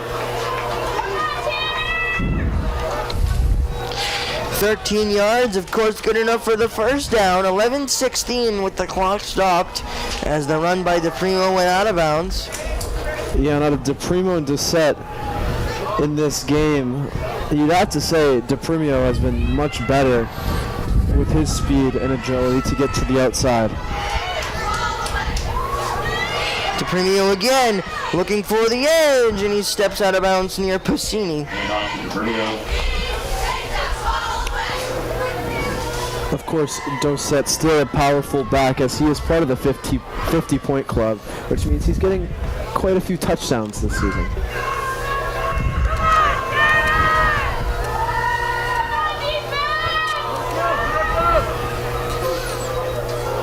Second and 8 with a stoppage in play as the red and black look towards the sideline to figure out their next plan of action. 2nd and 8, 11:09 remaining. It's a toss. Good penetration by the Tanners, and it's J.J. Mullane from the back as a flag falls in late. holding against Winchester. And it's an offensive holding going against Winchester, which will push them back. Maybe now slightly out of field goal range. But of course, You never know with this guy. you never know with Kieran Core. You never know. This man pushes the limits. It's hard to judge, to be completely honest.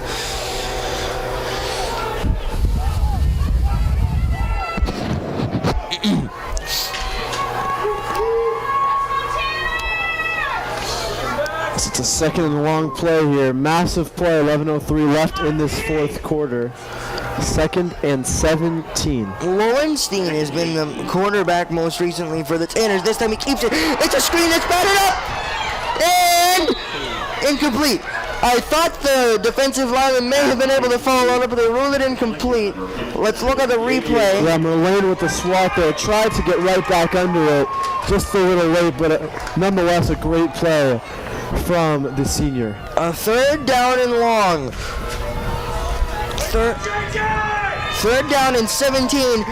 Arguably the biggest play of the day for the Tanners defense. Coming up, will they get another opportunity to go down the field and score to take the lead? Lowenstein. Take a look at Davis on the In the blitz. snap, he pump fakes one way, goes deep down the field, down the sideline, and it's intercepted. It's intercepted by Evan Kolotko. The senior makes his biggest play of the season in the biggest game of the year. On Thanksgiving, the Tanners take over. Evan Kolotko, what a play from the senior captain, stepping up in a big moment on 3rd and 17. The Tanners have a chance to go down the field and take the lead. We said that a couple times in this game. Can they do it here?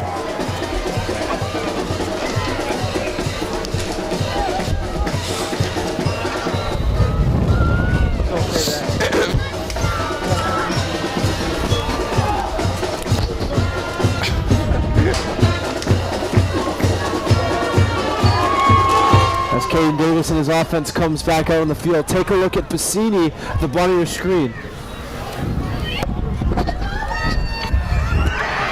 It's a run by Ferreira. He goes down the sideline. He midfield, 1 man to beat. And he's not able to go to the end zone, but he's in close territory, and he'll take another seat on the sideline. He dropped it under a knee. Let's get some check on him. Boy, does this kid have heart, Joe. Boy, does he have heart. Going all the way down the field, and he is hurt. He needs the roller. But wow, what a play as the seam opened up. The left tackle, Luciano Parziali, working his way down the field. Ferreira trying to beat George Nelson. Of course, that's a hard man to beat. But a 53-yard gain from Ferreira. That opens up the game for the Tanners. Gillespie, the running back, that is going to motion for Kenevi, and Gillespie will take his spot. Davis in the shotgun, trips to the top, one lone receiver to the bottom. Davis keeps it himself. He's got some space to run inside the 15. First down, Tanners. Take a look at Davis on this play. Kenevi comes in with a big block on Edwards. And Davis continues all the way down to the 13-yard line, tackled by Ben Wilson. Davis lost the ball on that exact play, the first play of the ball game.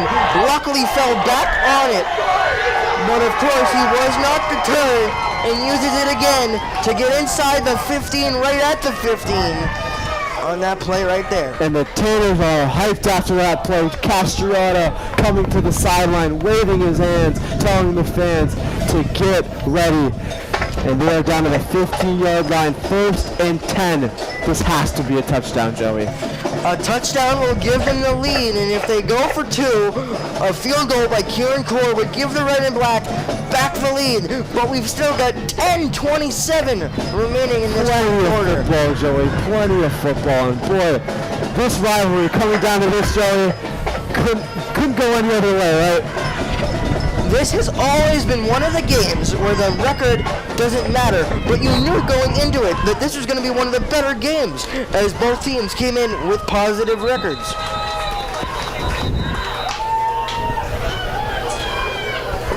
As the refs stop it for a second. Scoreboard's having an issue right now.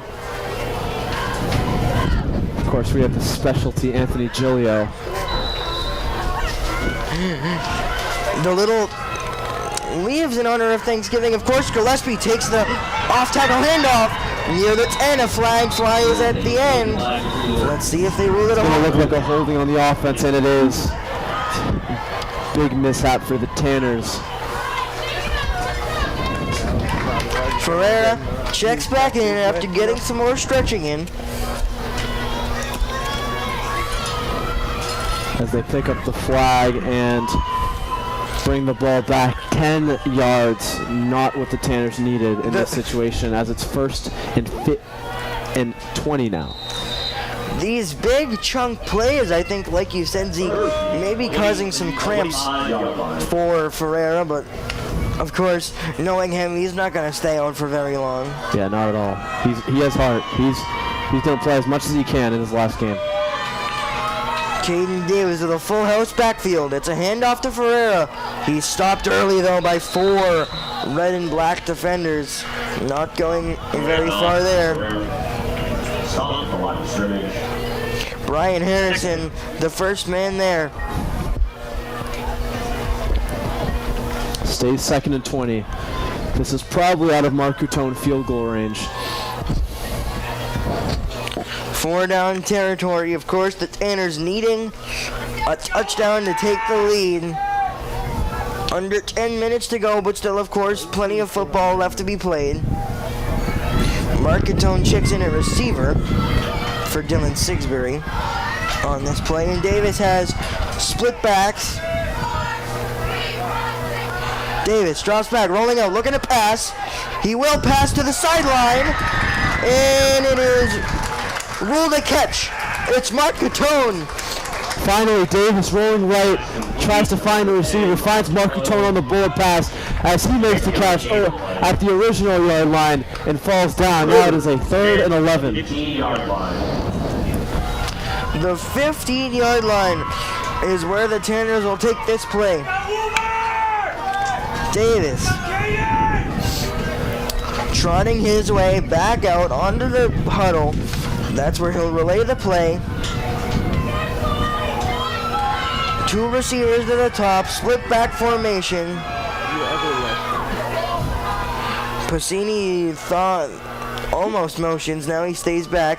Now he comes in motion. They hand it off to Pacini, who's looking for the edge. He's got it, got enough for the first down. And he's inside the 5. Not quite the first down, but it's looking like about a 4th and 1 or a 4th and 2. My mistake there. Yeah, and Kanivi, another thrilling block. Just giving these running backs the space and time they need. Kanivi's been a star in this one. The 7-yard line is where they mark him down. It's a big 4th down play. And the Tanners need to keep this drive alive on the doorstep of the end zone. The camera's shaking with all the energy in this building. Ferreira up the middle. Good penetration, a jumping defender. The extra effort? Are they going to give it to him? It's right on the line. Need a signal. Still no signal. Calling Memorial Stadium with the hush.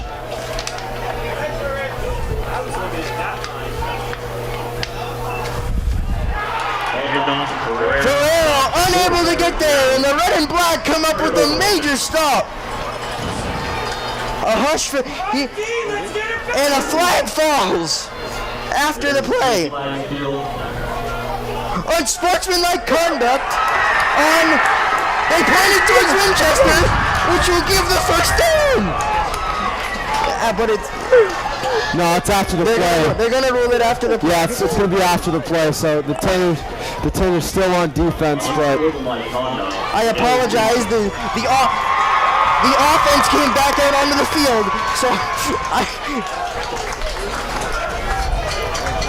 yeah, Joe, it's going to be half the distance to the goal line on the other side, and Winchester are going to have the ball at their own 3-yard line. So need a safety. You hear the safety echoing throughout the crowd. That'd be huge in this moment, of course. Bringing the Tanners within 3. 3-yard line.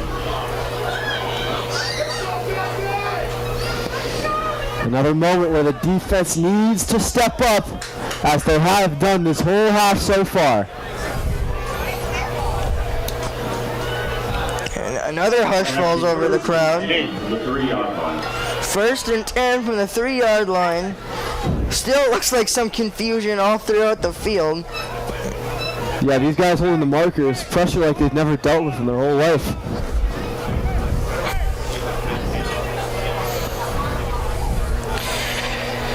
Clock frozen at 7:51 as we still await the final decisions here from the refereeing crew. That's why they Davis and Ferreira switch ends of the field. O'Connell up the middle.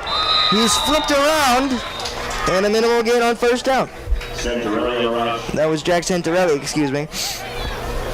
3 different quarterbacks we've played against is unlike anything I've ever seen against Woburn. Yeah, Foley having a tough game so far, stays in the secondary.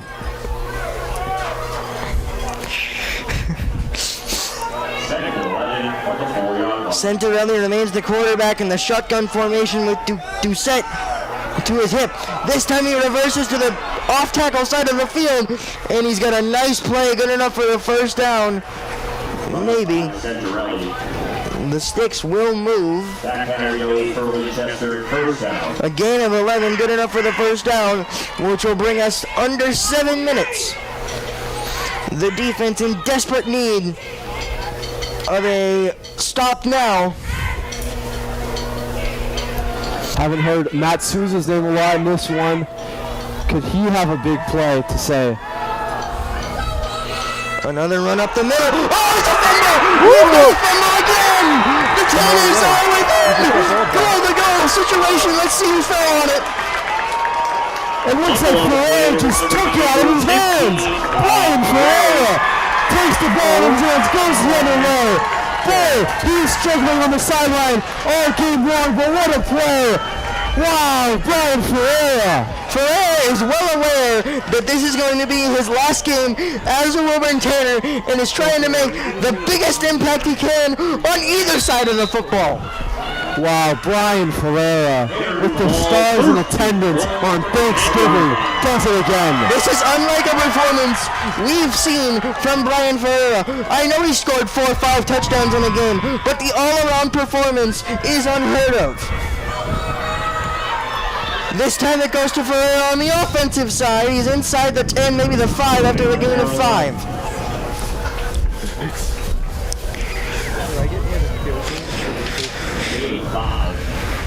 Talk about a couple stars in attendance. The alumni of the Tanners, guys like Amin Rahim, Johan Engineer, all here in attendance to see their old boys. Mayor-elect Concannon is in attendance.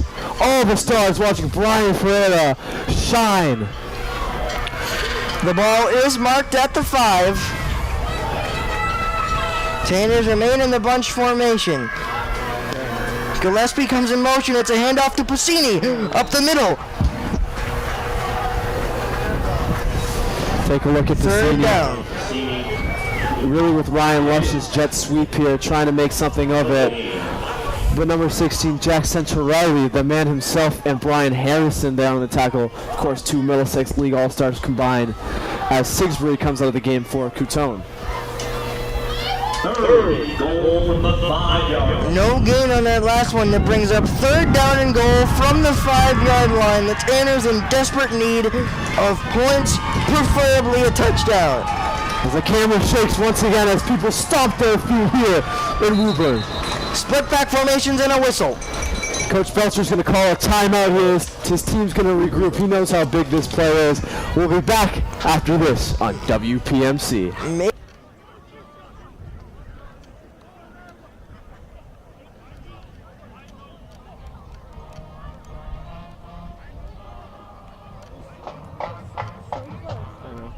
It's so close, but so far.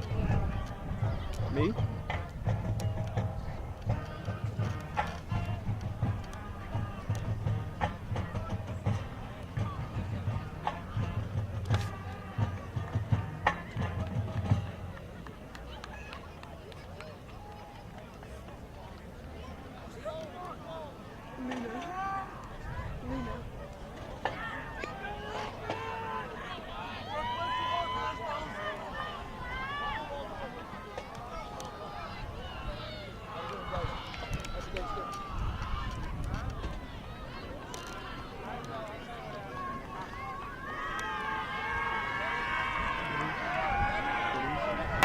back on Woburn Public Media Center with 5:13 remaining. The Tanners down 5, third down and goal from the 5.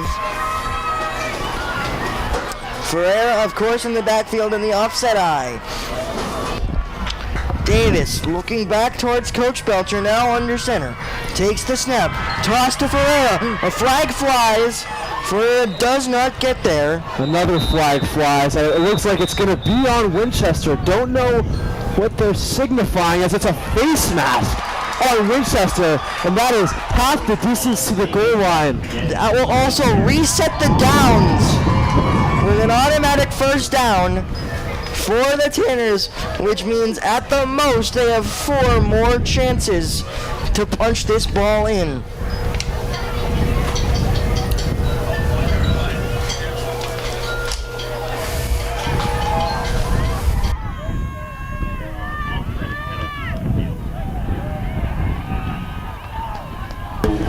We've got a correction. There was also an illegal procedure on the Tanners, which will, in favor of Winchester, offset the personal foul face mask, and we will replay third down and 5 from the 5. Yeah, and Joey, that makes a lot more sense now. While one flag came out towards the beginning of the play, and another flag came out after the run.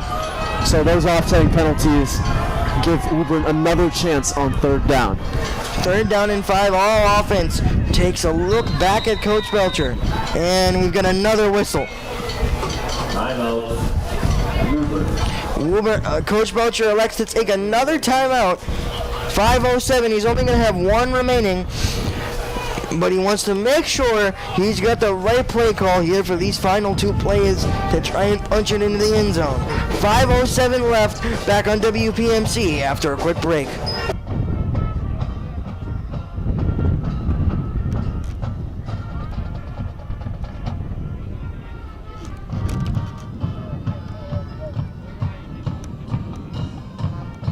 Pick a populated area. I got it.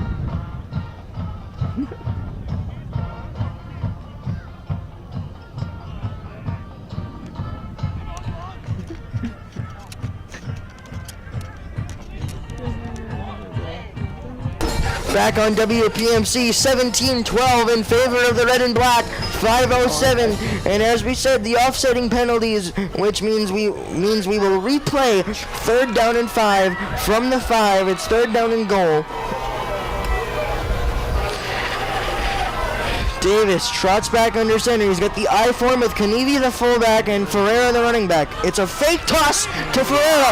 Davis will keep it. He's got the angle. He needs the pass. Touchdown, Tanners. Davis, what a play!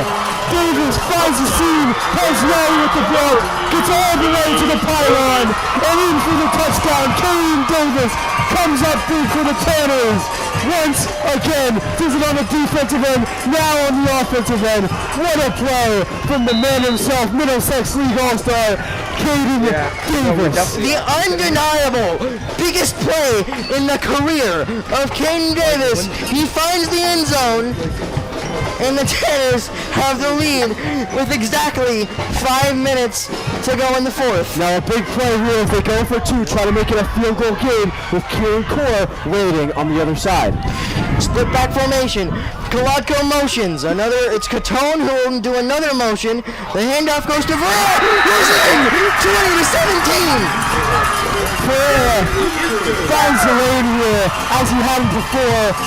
Winchester were looking for some mayhem with the runners going all around. Ferreira gets into the end zone, tosses it to the left, right back to the sideline. He means business. Tanner's defense about to come back on the field with 5 minutes on the dot left to go. Just like that, it looked like it multiple times this game. The Tanners men have been dead to rights. But it's Brian Ferreira who's been making an impact on both sides of the ball, knowing this is his last game, single-handedly trying to take his team to a Thanksgiving victory. And another whistle as the ball comes off the tee. Yeah, Joey, while this kickoff is on its way, think about it.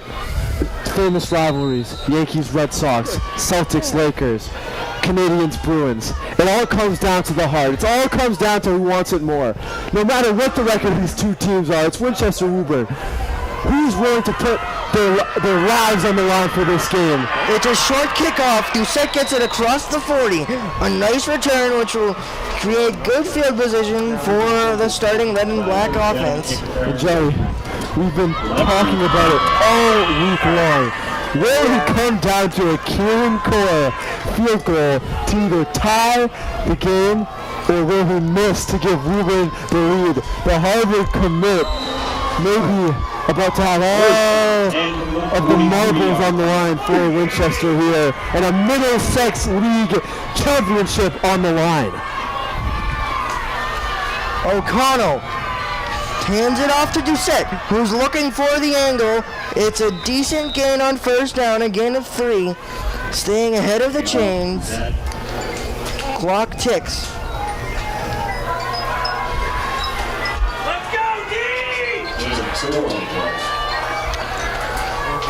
With 4.5 minutes to go, we'd like to remind you that in terms of clock management, the Winchester Red and Black have 2 timeouts to stop this clock to Coach Belcher's 1 as O'Connell drops back, looking to fire. It's near to incomplete.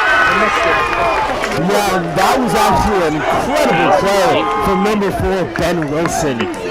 Of course, that throw was very underthrown. Kawadko could have the interception, but Ben Wilson almost played quarterback there to prevent Kawadko from getting a second interception of the game. Now they'll check Harry Lowenstein back in at quarterback.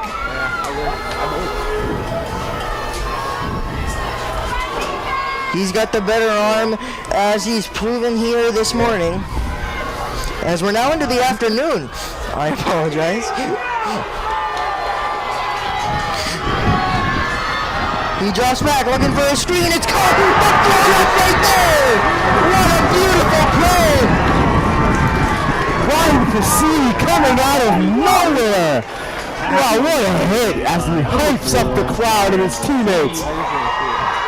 That'll bring up 4th down, the biggest play of the day for the red and black offense and also the Tanner defense. Yeah, of course, Winchester's head coach, Wally Dembowski, with 2 timeouts. But a big play could win the game here. 4th and 7. The Tanners looking to get the defense off the field. The snap, the drop back, looking to throw. It's a screen. That's almost intercepted, but it's incomplete. It's incomplete. It's incomplete. And the Tanners will take over. 3:27 on the ball, up 3. O'Connell trying to find Ben Wilson right through the middle, but Brian Ferreira there. How many times do we say his name? Another deflection on the pass. Wow, Brian Ferreira.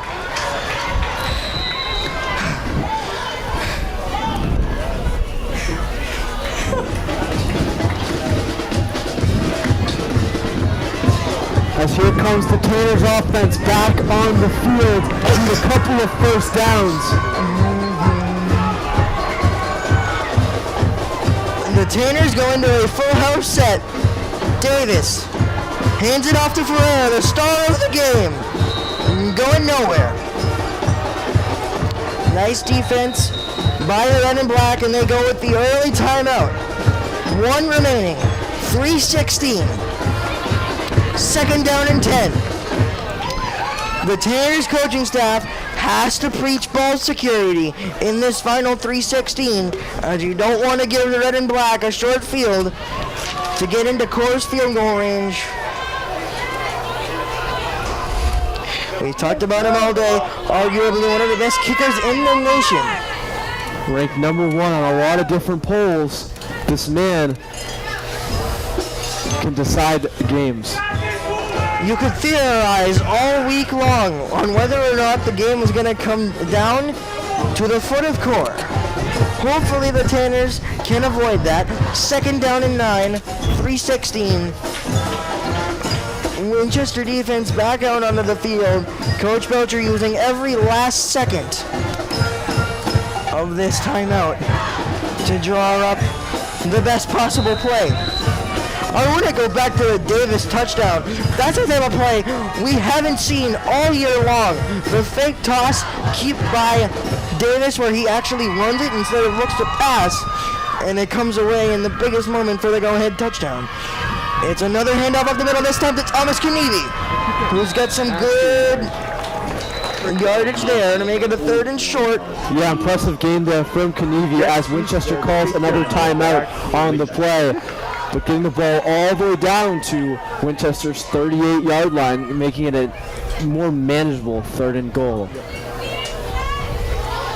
That's the final timeout for the red and black, which means we'll go to the final 3:02 with only out-of-bounds stoppages.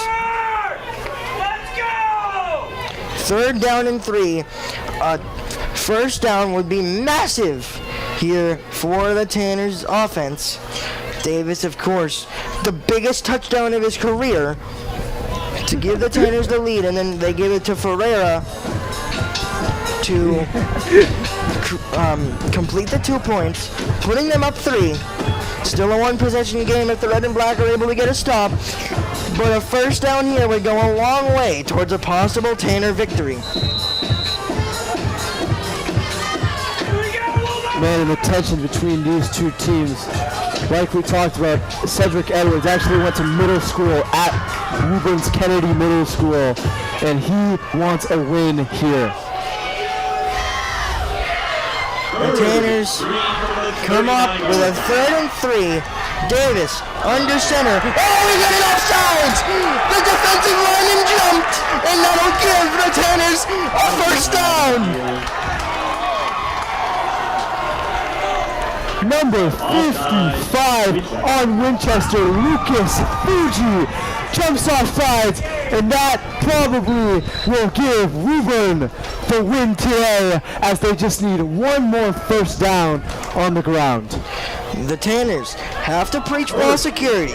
Cannot lose it here with an opportunity to win this ball game after being down 17-6 at halftime. They have held the red and black scoreless up to this point and scored 14 points themselves. Davis in the I form. The motion man Scatone up the middle to Ferreira, bouncing it to the outside.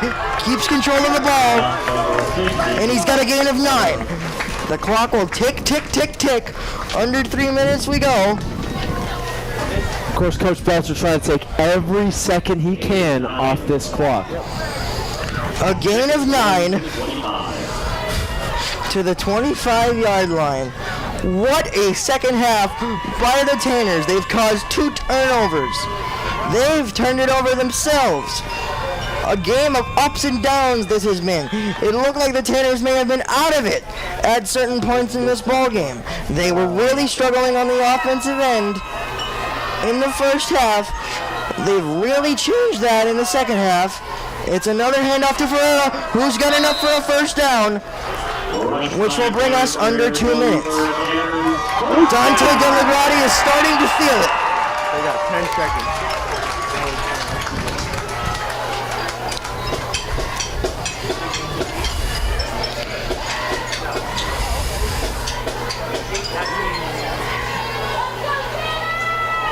Feel it is right, Joey. A Middlesex League championship could come home to Woburn today.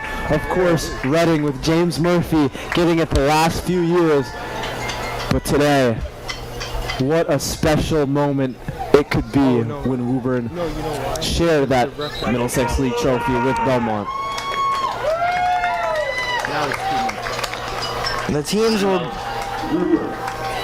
Coach Belcher elects to use his last timeout, which will stop the clock, but just one final conversation with this offense. 94 seconds remain. Tanner's up 3. Nobody has any remaining timeouts.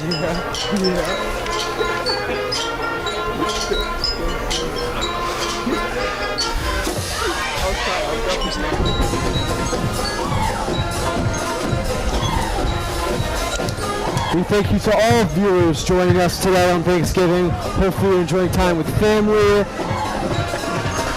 The there's 3 F's that I always come around when we come to Thanksgiving time: family, friends, and football. And that's what we have here today. The Tanners, 94 seconds remain. They go into a bunch formation. Ferreira comes close with Davis. Davis takes the snap and drops through a knee. The clock will tick. The Tanners will maybe take 1 to 2 more kneel downs. Of course, the red and black cannot stop the clock. Way to go, Woburn! And we got a comment at halftime that said Woburn football has really fallen off a cliff. I don't think so, Joey. I don't think that really was any sort of thought, especially for this Winchester opponent, as Davis drops down to one more. Wait, and drop down to one more knee. 45 seconds and counting. Hopefully Winchester don't try the Jalen Carter where they go under the center and try to pick the ball, but I don't think even Winchester have enough time, even if they pull that off. 30 seconds remain. One final knee. The coaches begin to hug it out. They know they are one kneel down away, and it's a successful one! And the Woburn Tanners win it on Thanksgiving! They outscore the Winchester Red and Black 14-0 in the second half, and they even the overall series 55, 55, and 12. And Woburn just put on a clinic defensively and offensively in that second half. They deserved this win, and they deserve the Middlesex League championship. They win a share of the Middlesex League Liberty title alongside the Belmont Marauders. They finished their overall record, including postseason, 8-3, which will even the Winchester Red and Black. But of course, the most notable victory came here this afternoon. We'll have post-game coverage from you after this game. But Joey, send it off one last time. For one final time on WPMC, we thank you all for watching, and we thank all of you who made it possible on WPMC. Our director Anthony Gilio, our assistant director Kevin Burkett, our cameramen and women Haley Lalomere, Sam Dutton, and Chris Hayward. And once again, from Zeke and I, we thank all of you who made it all possible for us to be calling the games for Woburn football for the past 2 seasons. But it's not all bad news. We'll be back with you in the winter for coverage of girls and boys basketball, so you won't hear the last of us just yet.